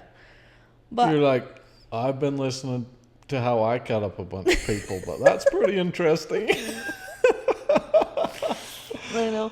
And I remember I had heard those messages, and I remember like one of the first days I was in Horus living with you guys, then we were all sitting in the dining room talking and stuff, and they were like, well, because I was telling you guys, it is so insane there. Like, you're glad you're not there. And Muller was like, well, why is it insane? I'm just like, it's insane what Dad is saying. And she was like, well, what's he saying? And I was like, you wouldn't understand. You would never understand. And I feel like that is what we all said, because it was so crazy. And if you're gonna stay there and believe that shit, then that's the only response you can give. It's like, you don't even know how to understand, you know? And she was like, just try me. So I started telling you guys stuff that Father had said. And you guys were just like, oh my God. So one of the things that had happened was we got a tarantula spider. and it was kind of like my pet. We got this tarantula, and I had like a cage for it and everything, and it was this cool thing, and it shed its skin and everything, and I was just obsessed with this thing. It would crawl all over me, and I don't know, it was just, I had nothing to do, apparently. Anyway, so I had got this tarantula, and someone told Father. And so he sent this message saying that my spider had killed a bunch of people. He's targeting the spider now. And it's like the spider had gotten on drugs. It's just insane. And so I had to get rid of my Skylar. I named it Skylar. And I was so sad. It was just like everything I got kept being taken away from me. Anyway, so that was one of the things that had happened that I was just like, that did not happen. Anyway, so I wouldn't say I fully believed all the stuff Father was saying. It was mostly just so much I could not even comprehend. It was just like, what the fuck? And like, sometimes when the girls would come, I would almost say stuff. I never really asked them this, but I was just like, who died now? Who died last night, you know? Anyway, so like, who cut someone up? Who took drugs? Anyway, so I was living with you guys, and I remember Mother and Barb just like asking questions, and like you would come and ask me questions about stuff, and I was just like, I don't know. I was so far out of it. Ugh. That was a very interesting time, because at that time I stayed in my room for like 2 months. You probably remember that. Yeah. That was when I did a deep dive on the FLDS. Mm-hmm. And that was when I really got into like movies, and that was when I found out how babies were made, and it was like 20 years of knowledge in 2 months, and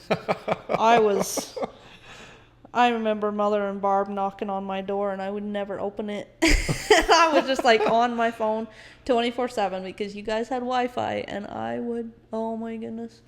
After Nora told me all that stuff about Father, I went and, oh my gosh, it was insane.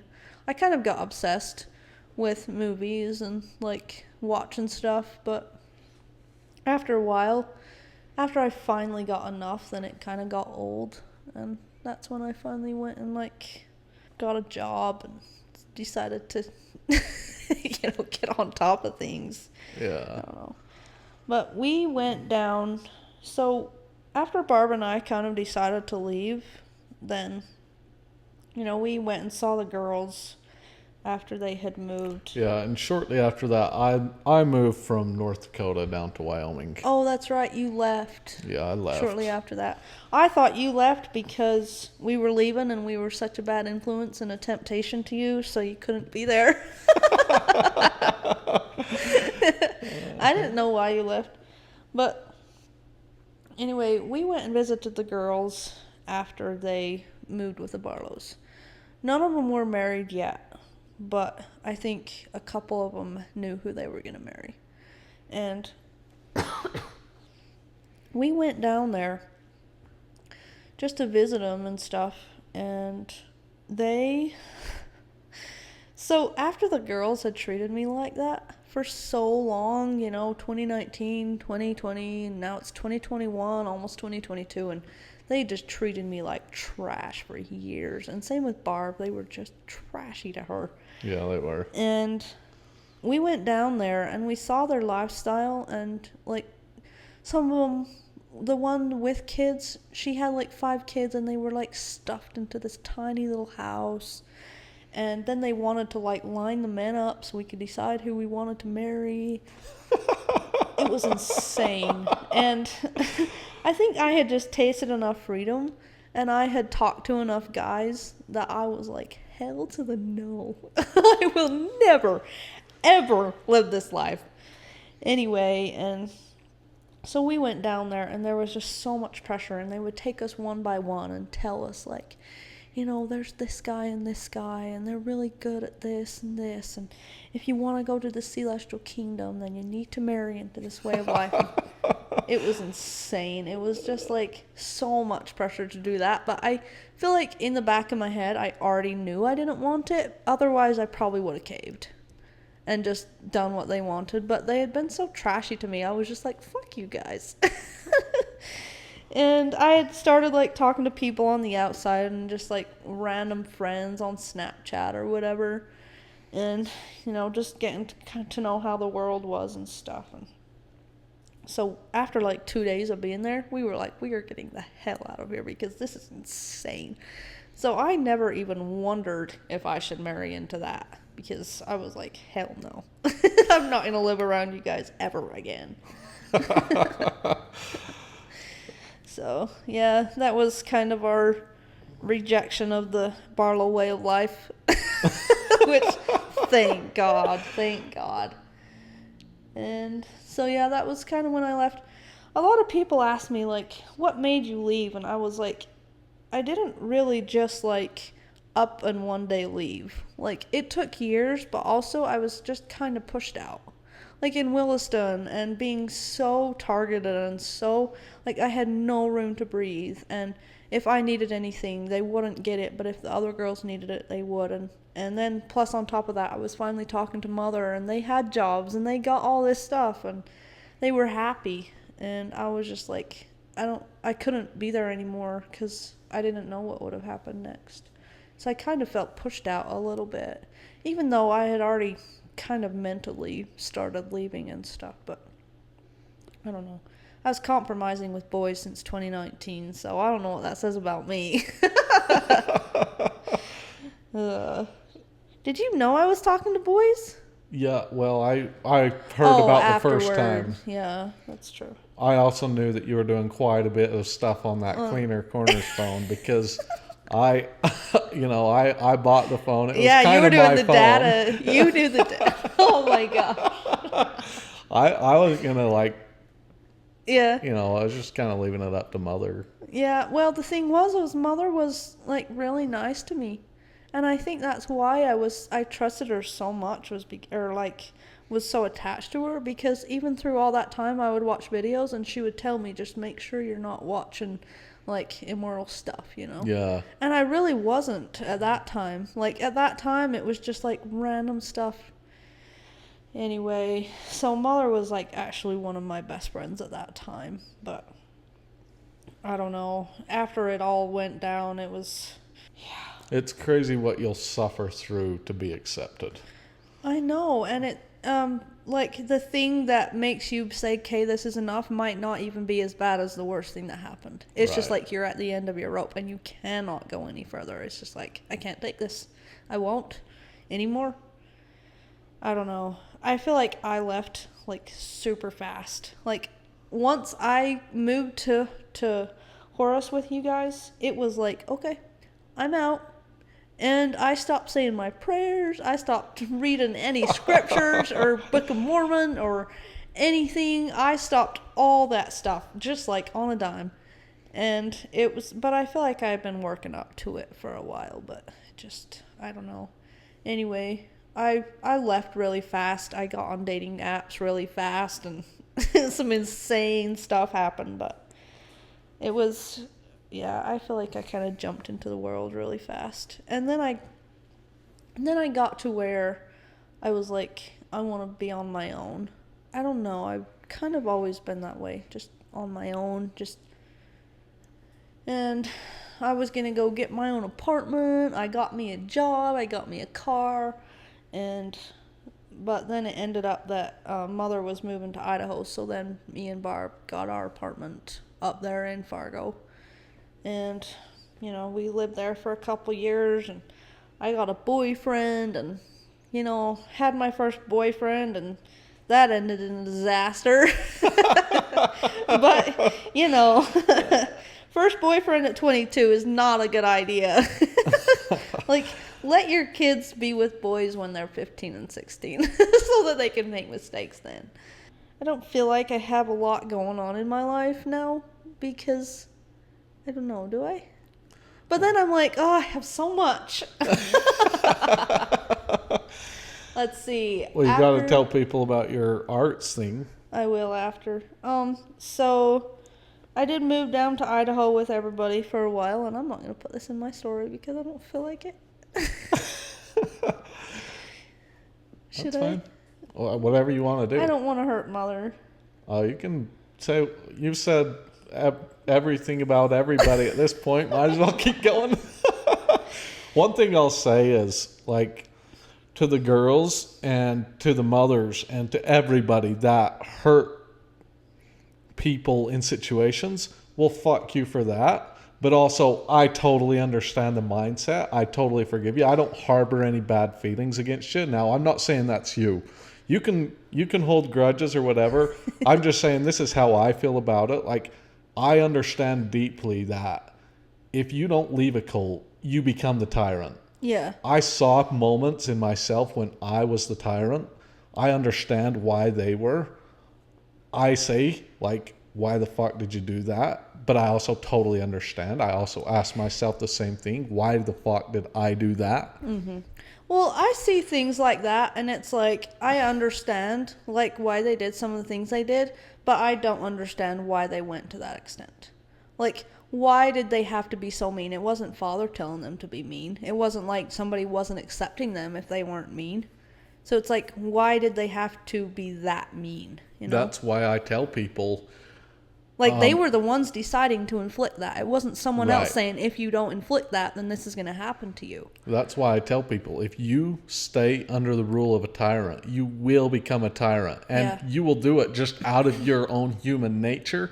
You will do it because you're resentful. Mm-hmm. You'll do it because you're upset with your own life. And you will ruin people. And you will be mean.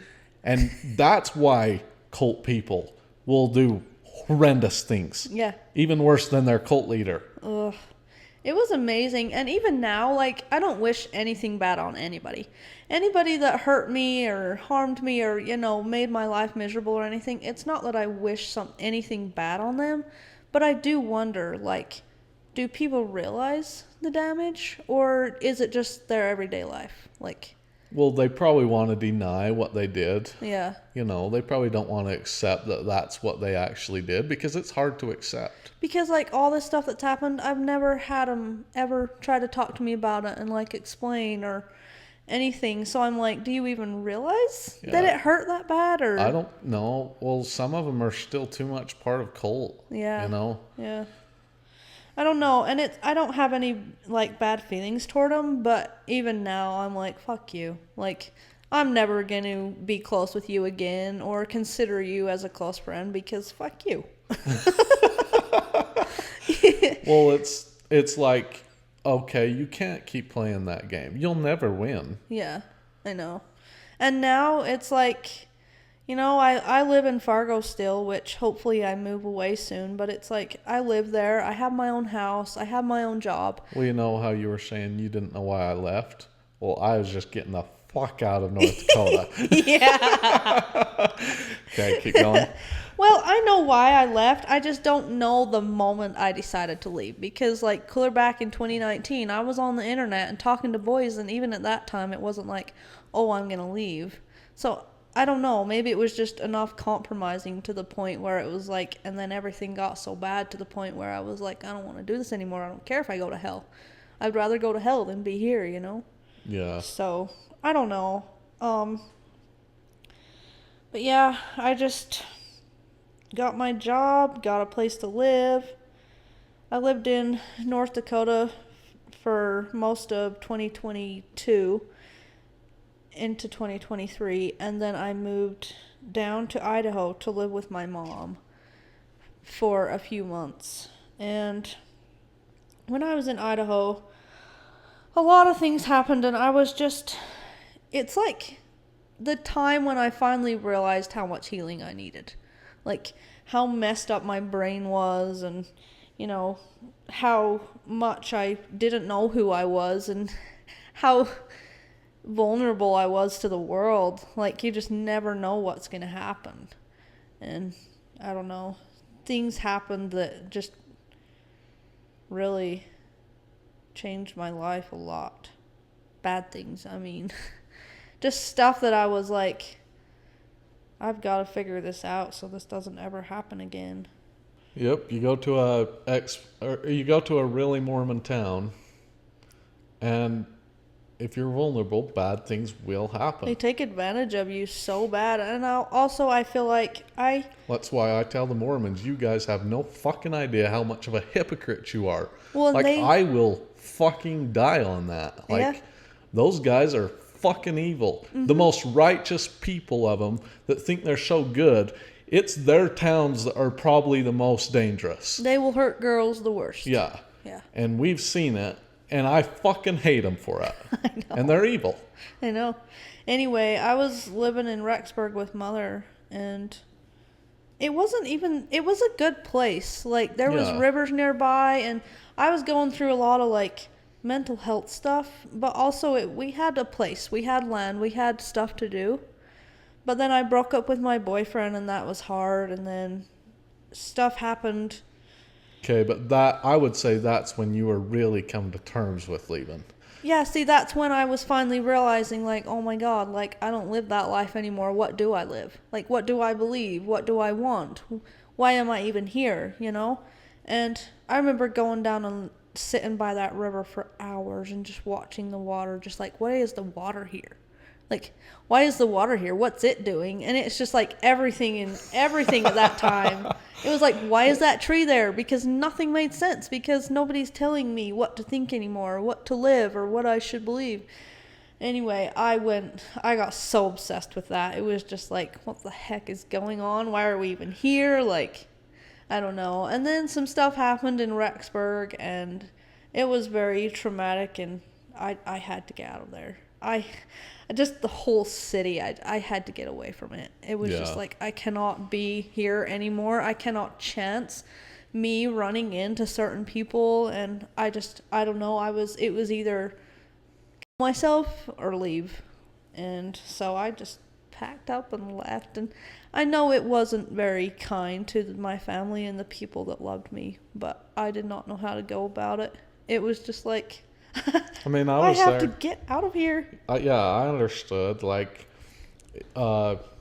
everybody there I feel like leaving. We were kind of all in the same. Like, Mother was super in a bad spot when she was she was just beginning to leave. Yes. Yeah. I had kind of already left, but the other people there were also leaving. Yeah. And it was not the dream life that we had dreamed about. Oh, definitely Everybody, not. I was just kind of on the sideline watching, like, everybody figure themselves out. It was kind of like I made such an extreme decision. I literally packed my bags during the night, loaded up my car, and drove away. I did. But it's like I made such an extreme decision because for the last year and a half since I had first left and started wearing regular clothes and all that stuff, it was like it just had never hit me, and all the decisions I had made just seemed to just keep getting me deeper and deeper in the hole, and bad shit was happening to me, and I was just like, I cannot do this anymore. And then the place that helped me, like the crisis center in Rexburg, and they were like helping me with stuff, and they gave me the option, like, we'll give you gas money if you need to get out of here. And I was just like, hell yeah. I'm getting out of here. Because I lived in North Dakota before that. I had a good job, and I mean, I had a job that would pay the bills, and you know, they were like, yeah, we'll take you back or whatever, but I was just like, I have to get out. So I drove up to North Dakota, and that's where I live. But sometimes I kind of wish I wouldn't have, because now I feel kind of stuck there, because it's hard to be on your own.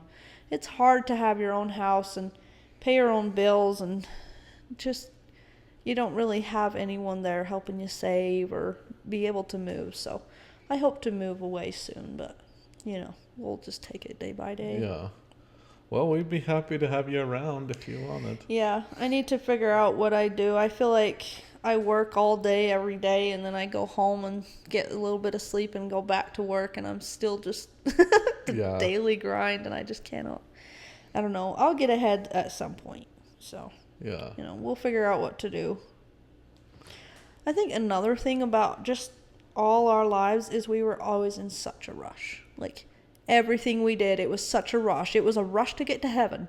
I mean, it was with everything. It was a rush to move here, and a rush to get the house clean, and a rush to go to the store. Just everything was a rush, and now it's so hard for me to just be like, you know what? I don't have to do that today. Like, there is a tomorrow. Like, the judgments aren't coming tomorrow. It's okay, you know? I don't know. It's just slow down. Doesn't have to happen this week. Yeah. Like, I don't have to move this year because I have lots of years ahead of me, you know? Yeah. But I think one of the main things with our family, though, is what we all need, at least what I've benefited from, is like, if it doesn't affect you, don't let it bother you, and don't let it ruin your life. And just like with the girls marrying the Barlows, it's sad and everything, but it's like, it doesn't affect my personal life. Like, I don't have to live that way, and also the more I try to get them to not, they're just going to be stronger in it. So I'm like, if it doesn't affect you, just don't worry about it. Yeah. Just let them live, and that's what I want people to do with me. Like, if something I do doesn't affect your personal life, just let me do it. Yeah. Because I feel like we're all kind of in a mindset of, because of how we were raised, is like, if you tell me what to do, I'm going to do the very exact opposite. Yeah. Like, fuck the hell out of you, you know? And I feel like I'm getting better with it, but when people start digging into my life and start making problems about it, I'm just like, get the fuck out of here, you know? Yeah. It's not your deal, just go, you know? Yeah. And I think that's why I kind of like distance right now. Yeah. Well, I'm processing everything, because like, I can make mistakes and I can think weird things, and I don't have anybody there saying, no, you should look at it like this and like that and whatever. I don't know. It gets pretty lonely sometimes, but Yeah, I know. No, I'm totally fine with you living wherever you want. If you want to live in North Dakota, then I don't want to live in North Dakota. It is way too cold and windy there. It is not ideal, but I just love the mountains here. yeah. It's funny because I try to come here and visit at least once a year, because I know Yeah. this is where my family is and stuff. But every time I come here, I feel so closed in. Do you? Because of the mountains. Everywhere I look, there's just a wall around me. Oh. Even though they're way out there. And I think it's just because I've been living in North Dakota for like 8 years now. And I'm just so used to it just being sky, you know? It's weird. Like, I don't feel bad about it. I just feel like there's walls around me. But I know I would get used to it. Yeah. It's interesting. North Dakota is okay, but it's not not where I want to like settle down or anything. So we'll figure that out in the future. That's the future goal. Yeah. So. Well, is there anything you want to talk about more? Oh boy. Like, I'm sure we could talk about quite a few more things. Yeah, but we can do that in the live. Yeah, we could. I think one thing that everybody should know is that it's very common for people who have been in a group and in a cult. It's very common when they leave, they kind of stay in the same mindset. And I don't mean religious wise. I just mean like everybody doing the same thing, or everybody looking the same, or like clothes wearing the same and stuff. So it's like we all come out here and yet we're still in our group. And we still kind of have the same traditions as everybody. And it's just like, if you're not doing this, then you're weird or whatever. And I think that distance has really like shown me like individuality is super important. Like, you can't find yourself until you truly like give yourself space to be like, I do like this and I don't like that. And, you know, ask yourself the question instead of saying, what do they think, you know? It's amazing how the cult mentality is what hurts people. Like, those girls, they probably would have never done something like that if they were individual, independent people. Exactly. One of the reasons I was trying so hard to get like Mon to come away from the Barlows is because I'm like, all those people, they have no individuality. That is a cult. They're all doing what each other think they should do. And if one of them kind of goes out and does something different, they won't do it. And do you want to be trying to please them your whole fucking life? But the thing is you don't even realize how much you're striving to please someone until you get away from it. Right. Like when I moved back up to North Dakota from Idaho and I had absolutely no one there and I had no friends, I had no family there or anything, I would sit on my bed and just be like, what am I supposed to do? What am I supposed to wear today? Because I couldn't ask the girls, like, does this look weird? Or is my hair weird? Or do I look okay? There was just nobody. And it was in the tiniest little things, like, should I eat this? Like, is it weird to eat this, you know? And it was just because I was realizing, like, nobody's here to approve or disapprove. It's me deciding if I like it or not. And it's hard. And what the fuck do I think about that? Yeah, it is. Like, is there anybody watching me? Oh, I think whatever the fuck you think. It's even still, I find myself, like, when I'm in a group of people and they have, like, really strong opinions about something, I'll just be like, yeah, whatever. You know, that's fine. Even though I know better in my head, like, yes or no, I don't like that. But even still, I'm just like, you know what, if you like that, that's okay. I will not mess around with that, you know, because I hate confrontation. I do not like arguing, and I don't know, unless it's in a good environment or whatever. Yeah. I don't know. It's just crazy how the cult mindset is not just religion. It's with everything. It's with some people think you have to cut your hair a certain way or else you look weird, or I don't know. It's just interesting to watch. That's what a lot of people say about Utah. Like, you have to fit into the culture here. Yeah. You have to cut your hair a certain way. I'm not involved in it, so I don't give a fuck. But yeah. Like, a lot of people here say they feel like they need to dress a certain way, and everybody here does things a certain way. Yeah, it is. It's crazy. But it's that way in everything. It's funny because the more I'm out here, the more I see cults everywhere. Yeah. It's like, so in Fargo, then it's like the pride center of I don't know if it's like the Midwest or something. Yeah. Like, they have pride holidays there that last for weeks. And it is a cult. I swear. It is like people's religion. And, like, I have no problem with, like, people's identity and whatever they want to be. But it's like all the stores there and everything, they have, like, we love pride and everything just so they can be accepted. And just so that everybody will like them and not sue them and all this stuff. And I'm like, oh my gosh, this is a cult. That's how everything is. It's just like, oh my gosh, this is a cult. Pretty much all politics. Oh yeah. You really can't get an organization that's not a little bit culty. I agree, but even I worked at a golf course, and those golf people are in a cult. They are, yeah. It's crazy. And, like, high-end gyms are a cult. Oh, yeah. It's all, yeah, everything's a fucking cult. Okay, but Anytime Fitness is a cult, too. So, like, if you go to Planet Fitness and everybody else goes to Anytime, then it's like, you are so stupid and weird. Mm-hmm. I'm just like, I don't give a fuck. It's crazy. But I think I see cults more than other people because of everything that I came out of and realized, like, what I do to please everybody, because I'm so used to just going along and having a standard and having, you know, people say what I should think and wear and do, and I don't know, it's crazy. Even in the music I like. It's interesting because even my sisters, I come down here and they all listen to the same kind of music, and my music is completely different from theirs. And I ask myself, I'm like, if I had lived here all this time, would I be listening to that music? Just because I just didn't really think about going and finding something else, you know? I don't know. It's just things like that. It's like, how far does this affect me? Yeah. I don't know. No, it's real. Yeah. What do you think the thing is when you leave and after you leave that causes, like, the most depression? And, like, what do you think kind of pushes you past that? Because there's serious depression that comes.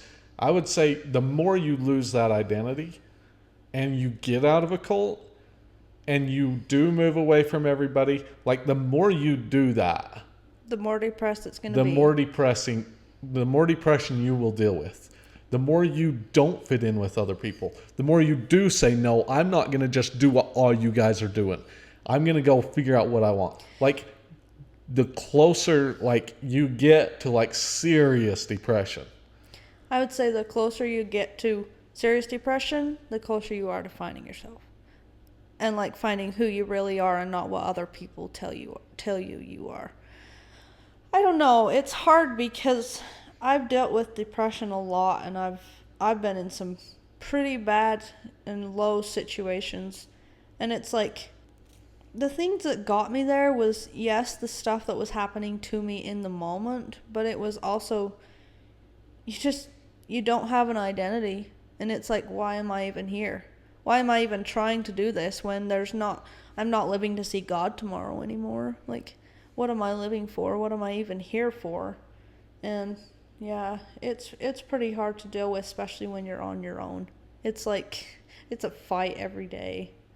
I don't know. I think it's different for everyone. It all depends on what you love and what you do and stuff. And I even deal with it still. Like, I don't think it will go all the way away. Like, I can't say, oh, I'm over that and past that, because I still deal with it. But I think just like starting my art business and stuff, just like having something to look forward to or something you love, just like when you are that depressed, you have to think, what in this moment do I want? Like, do I want ice cream? Do I want to go outside? Do I want to watch a movie? You know, what do I want in this moment? And if you can get yourself through this moment and then the next and the next, then I think eventually even after a few months, then you'll kind of get into the habit of like, what am I looking forward to? Or what can I plan? Or something to get you out of it. And it's a struggle. It's not easy. And that's one of the reasons that those people are so controllable, is because they're unwilling to go through that. So I was talking to one of my sisters, and I was like, so do you believe in mental health? Like, because I didn't used to. I used to think, oh, that's just stupid. They're just being dumb.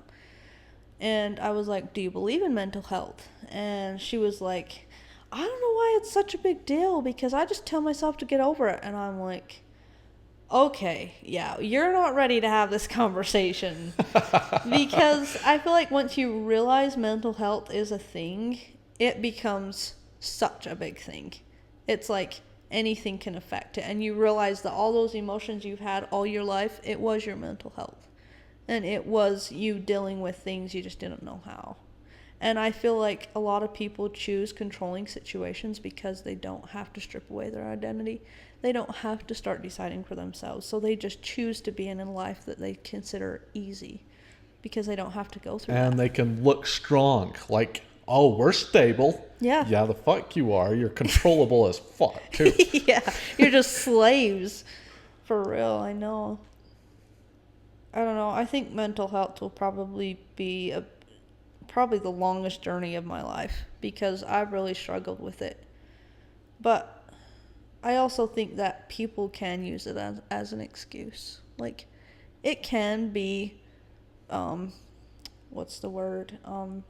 It can be a victim You can idea. turn it can be, what's the word? Abused.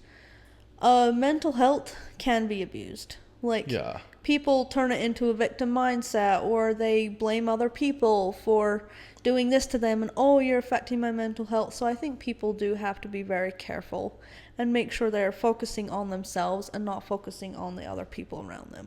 So a lot of people around them will say, I'm having mental health because of all these other things, when really if they looked at themselves and be like, well, what am I doing? Am I exposing myself to this person and it's hurting me? Like, should I pull back on that? Like, it's not that person's fault. Maybe it's something you need to change. So I think that's something that's important, to not become a victim. Like, we are all victims. And I think it's really hard for me to admit that, because I don't want to be like, oh, poor me, I'm a victim, you know. But I do need to realize I am a victim and things did happen to me, but that doesn't mean that's my identity. Like, I get to create my own identity now because I'm free and no one's controlling me over anything. So even though mental health is a big issue for me, like, I have control of it, and it's not because of anybody else, you know. Yeah. I don't know. I think a lot of the victim mindset is blaming other people when you could look at yourself and change something with, like, your environment, or, like, try to find a different opinion about something, or I don't know. I think everybody deals with it differently, but... Well, your brain is an organ. It literally is an organ.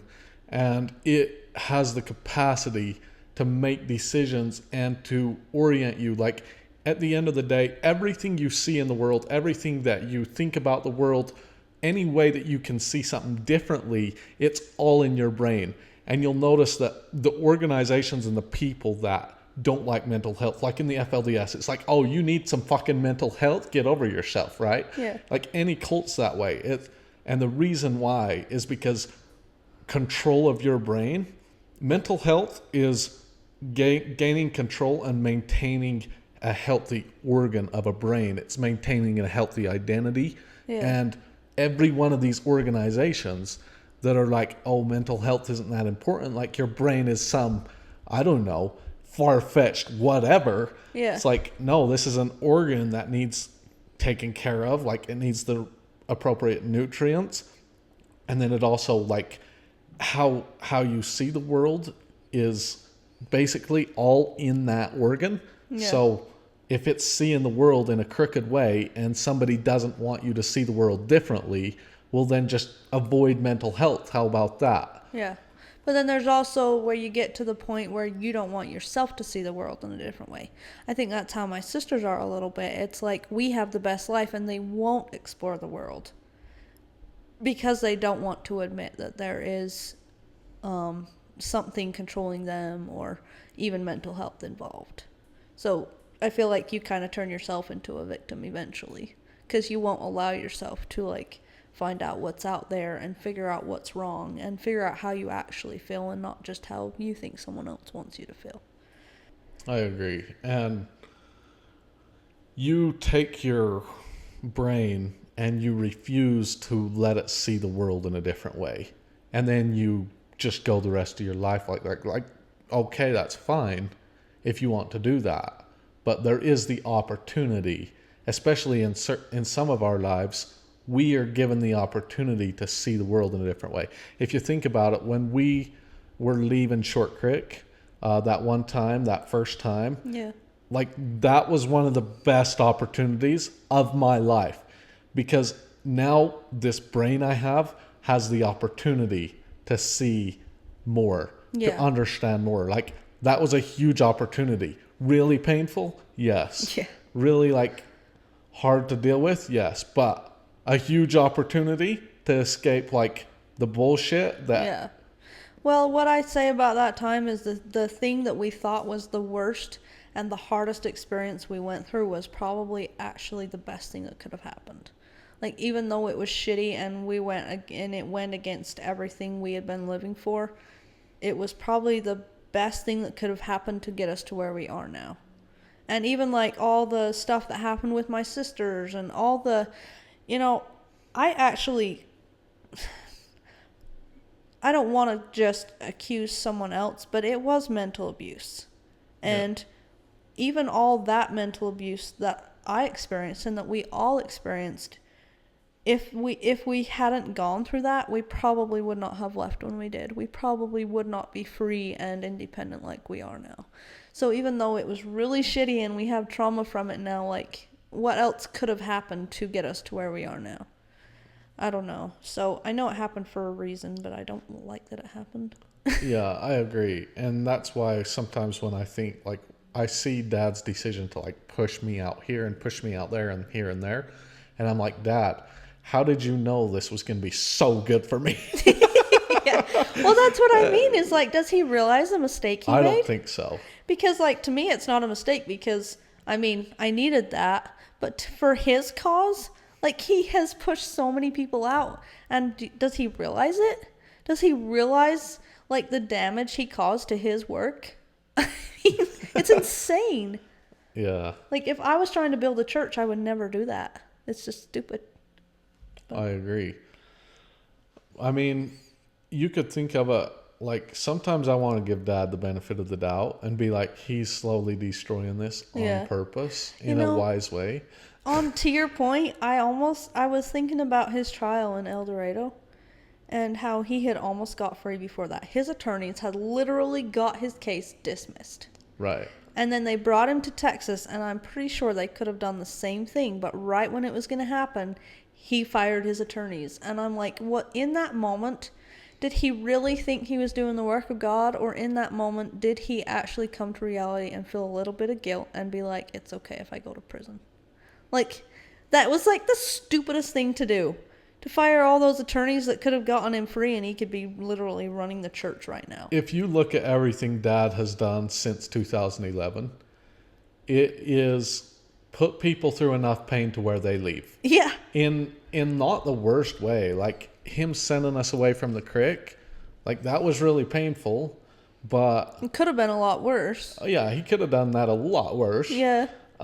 So I don't know. Like sometimes I look at what Dad's been doing over the last 10 years, and I'm like, is he trying to destroy the mindset? Yeah. You know what I'm saying? It truly makes you wonder, because he's made some incredibly stupid decisions. And if he was trying to destroy the mindset, it's the smartest decision. And the thing is if he suddenly was just like, don't live this way, nobody would believe him. Right. But doing it this way, it's worked. It's definitely worked. That's what I'm saying. Like, I wonder if back in 2006 when he said, I'm not the prophet, if he understands cult mindsets really well. Oh, yeah. He might understand that putting people through insane contradictions and pain is what frees your mind. Yeah, maybe. Because it's true that if Dad one day was like, look, guys, we are in a cult, people wouldn't believe him. And then after a year, they would go live in another cult. Totally. Oh, completely. So, and I think if he, I don't really know what's going on in his head, because he just seems insane to me. But if he is thinking that, then I don't see any other way to dismantle a cult. Not Except for hurting people enough to where they are like, fuck you. It's true. And have you ever heard this conspiracy theory that the Mormon Church sent grandfather in to like dismantle the FLDS? I heard that, but do you think... I don't believe it. Okay, but even if it was true, do you think that he was convinced that he was doing the wrong thing? Or do you think that this has been a 30-year-long Oh, it's 70 mission? year. 70-year-long mission. That would be insane. I don't know. I don't believe that. I would kind of be surprised, because like he had to divorce his wife and everything. Okay, but that's what makes it believe. He would have never become a leader of the FLDS if he didn't go through that. I know, but it seems like they would have chosen someone who didn't have a wife. But they wouldn't have become a leader like that. That's true. That is true. That's, to show that they can sacrifice anything. Right. Exactly. Yeah, I don't know. Well, I do think like what Dad has done to the FLDS is truly the most beneficial thing for the people in the FLDS. Oh, absolutely. Over the last 10 years. Because if he just told them, like, leave, they would just be a part of other cults. And I'm not saying he's actually doing that on purpose, but it's the more time goes on, the more it looks like he's doing it on purpose. Yeah. Because why would you keep harming your church like that? Like, why would you keep doing that to your members if you truly wanted it to stay together? Okay, but if you look back since Dad took over, like every decision he's made has been like that. And it's hurt people. It's like he has the ability to make people be so devoted to him, even in the contradictions, that it makes them be like, what the fuck? Like after 10 years, they're like, oh my God, what is my problem? How did I believe this dude? Yeah. I know. Like every decision he's made since he's become the prophet has been a contradictory, insane decision. It would make sense even with telling people they can't have children, because the younger generation is going to eventually leave. They're going to eventually want children. I'm telling you, like... And if he isn't doing it on purpose, then he's just totally insane, because that's just stupid. Okay, but like even if he was insane, some part of him is some part of him knows what he's doing. Yeah. Like... It is truly genius how he has destroyed. You can't destroy a cult like that. I know. It's hard. Yeah. And, telling them outright, they're not going to believe you, especially when you've conditioned them for so long. Yeah, that's crazy.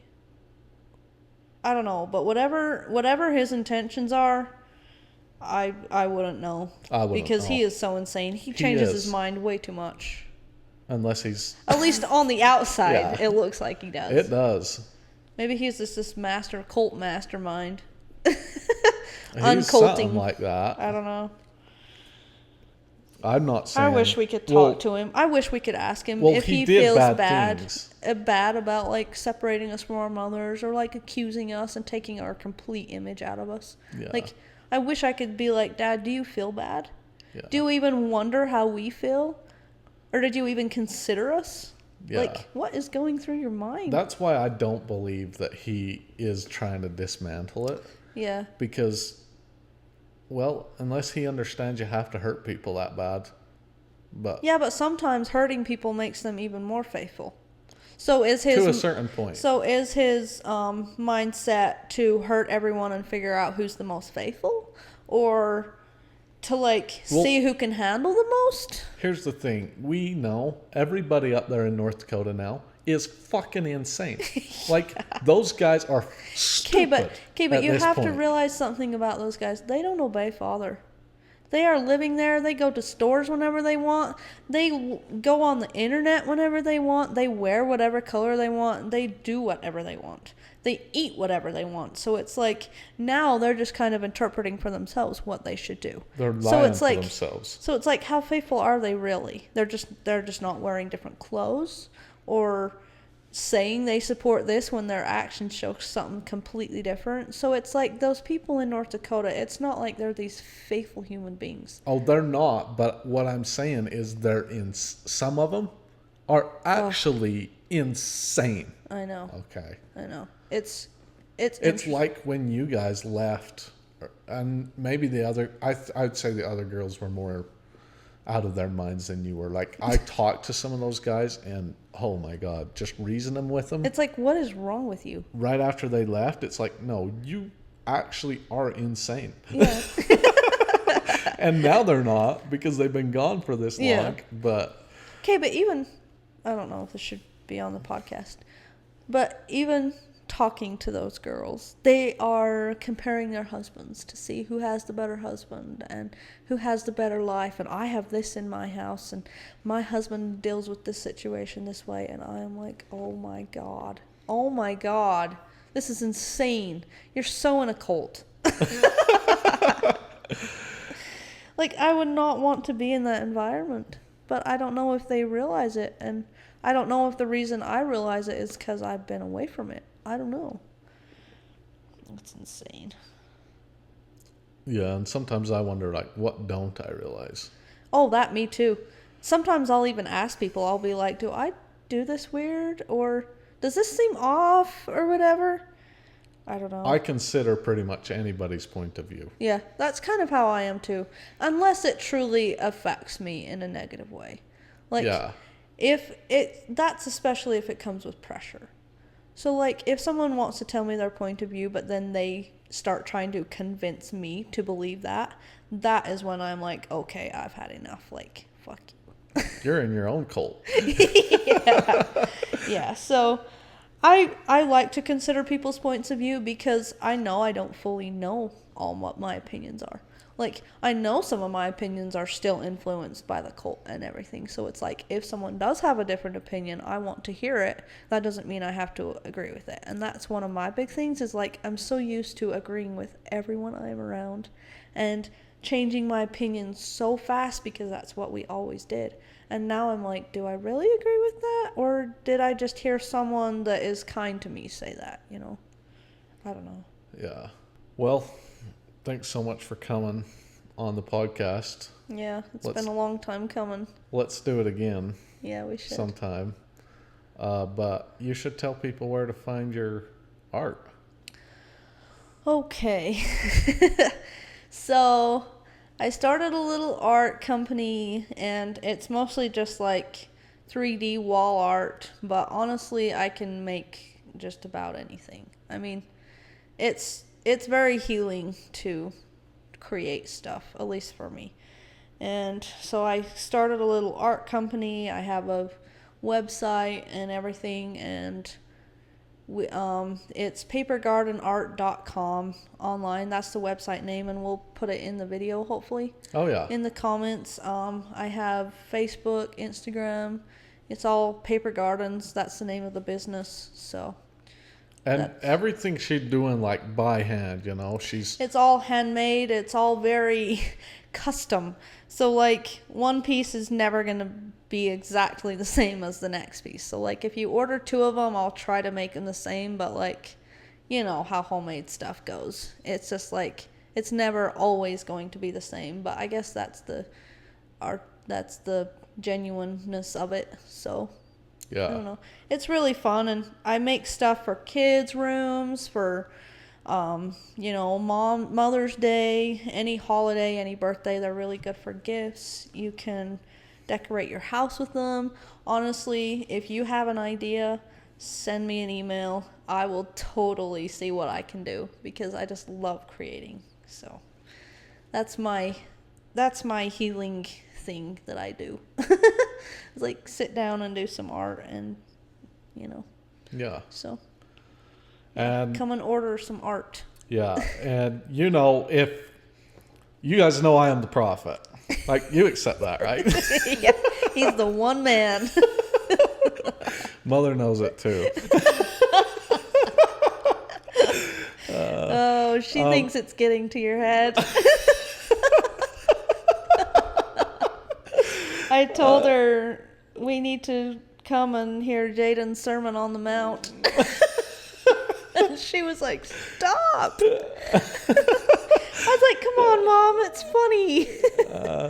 Anyway, you guys know I'm the prophet, and there is a special hellfire for people that don't go order something from papergardens.com, right? Papergardenart.com. Papergardenart.com. And there, like, me and God, I've been talking with him lately, and we have worked out this special little spot in hell that's a little bit hotter and a little bit worse than everywhere else. And people that get art from this website, they're not going to have to experience that. But I'm going to have me and God have come up with a good solution for, like, this special spot. We have, like, special coal and everything made up that's going to burn hotter. So go to my sister's website if you don't want to experience this insane hellfire, and order a piece of art. They're the best things ever. I'm going to order some. Pretty soon you're going to see more and more decorations going up on my walls. And we're going to have, like, the best art ever from papergardenart.com. Yep. Okay. So you guys know the spiel. Now, Sienna. I'm going to put the fear of God in you. Do you have any final words?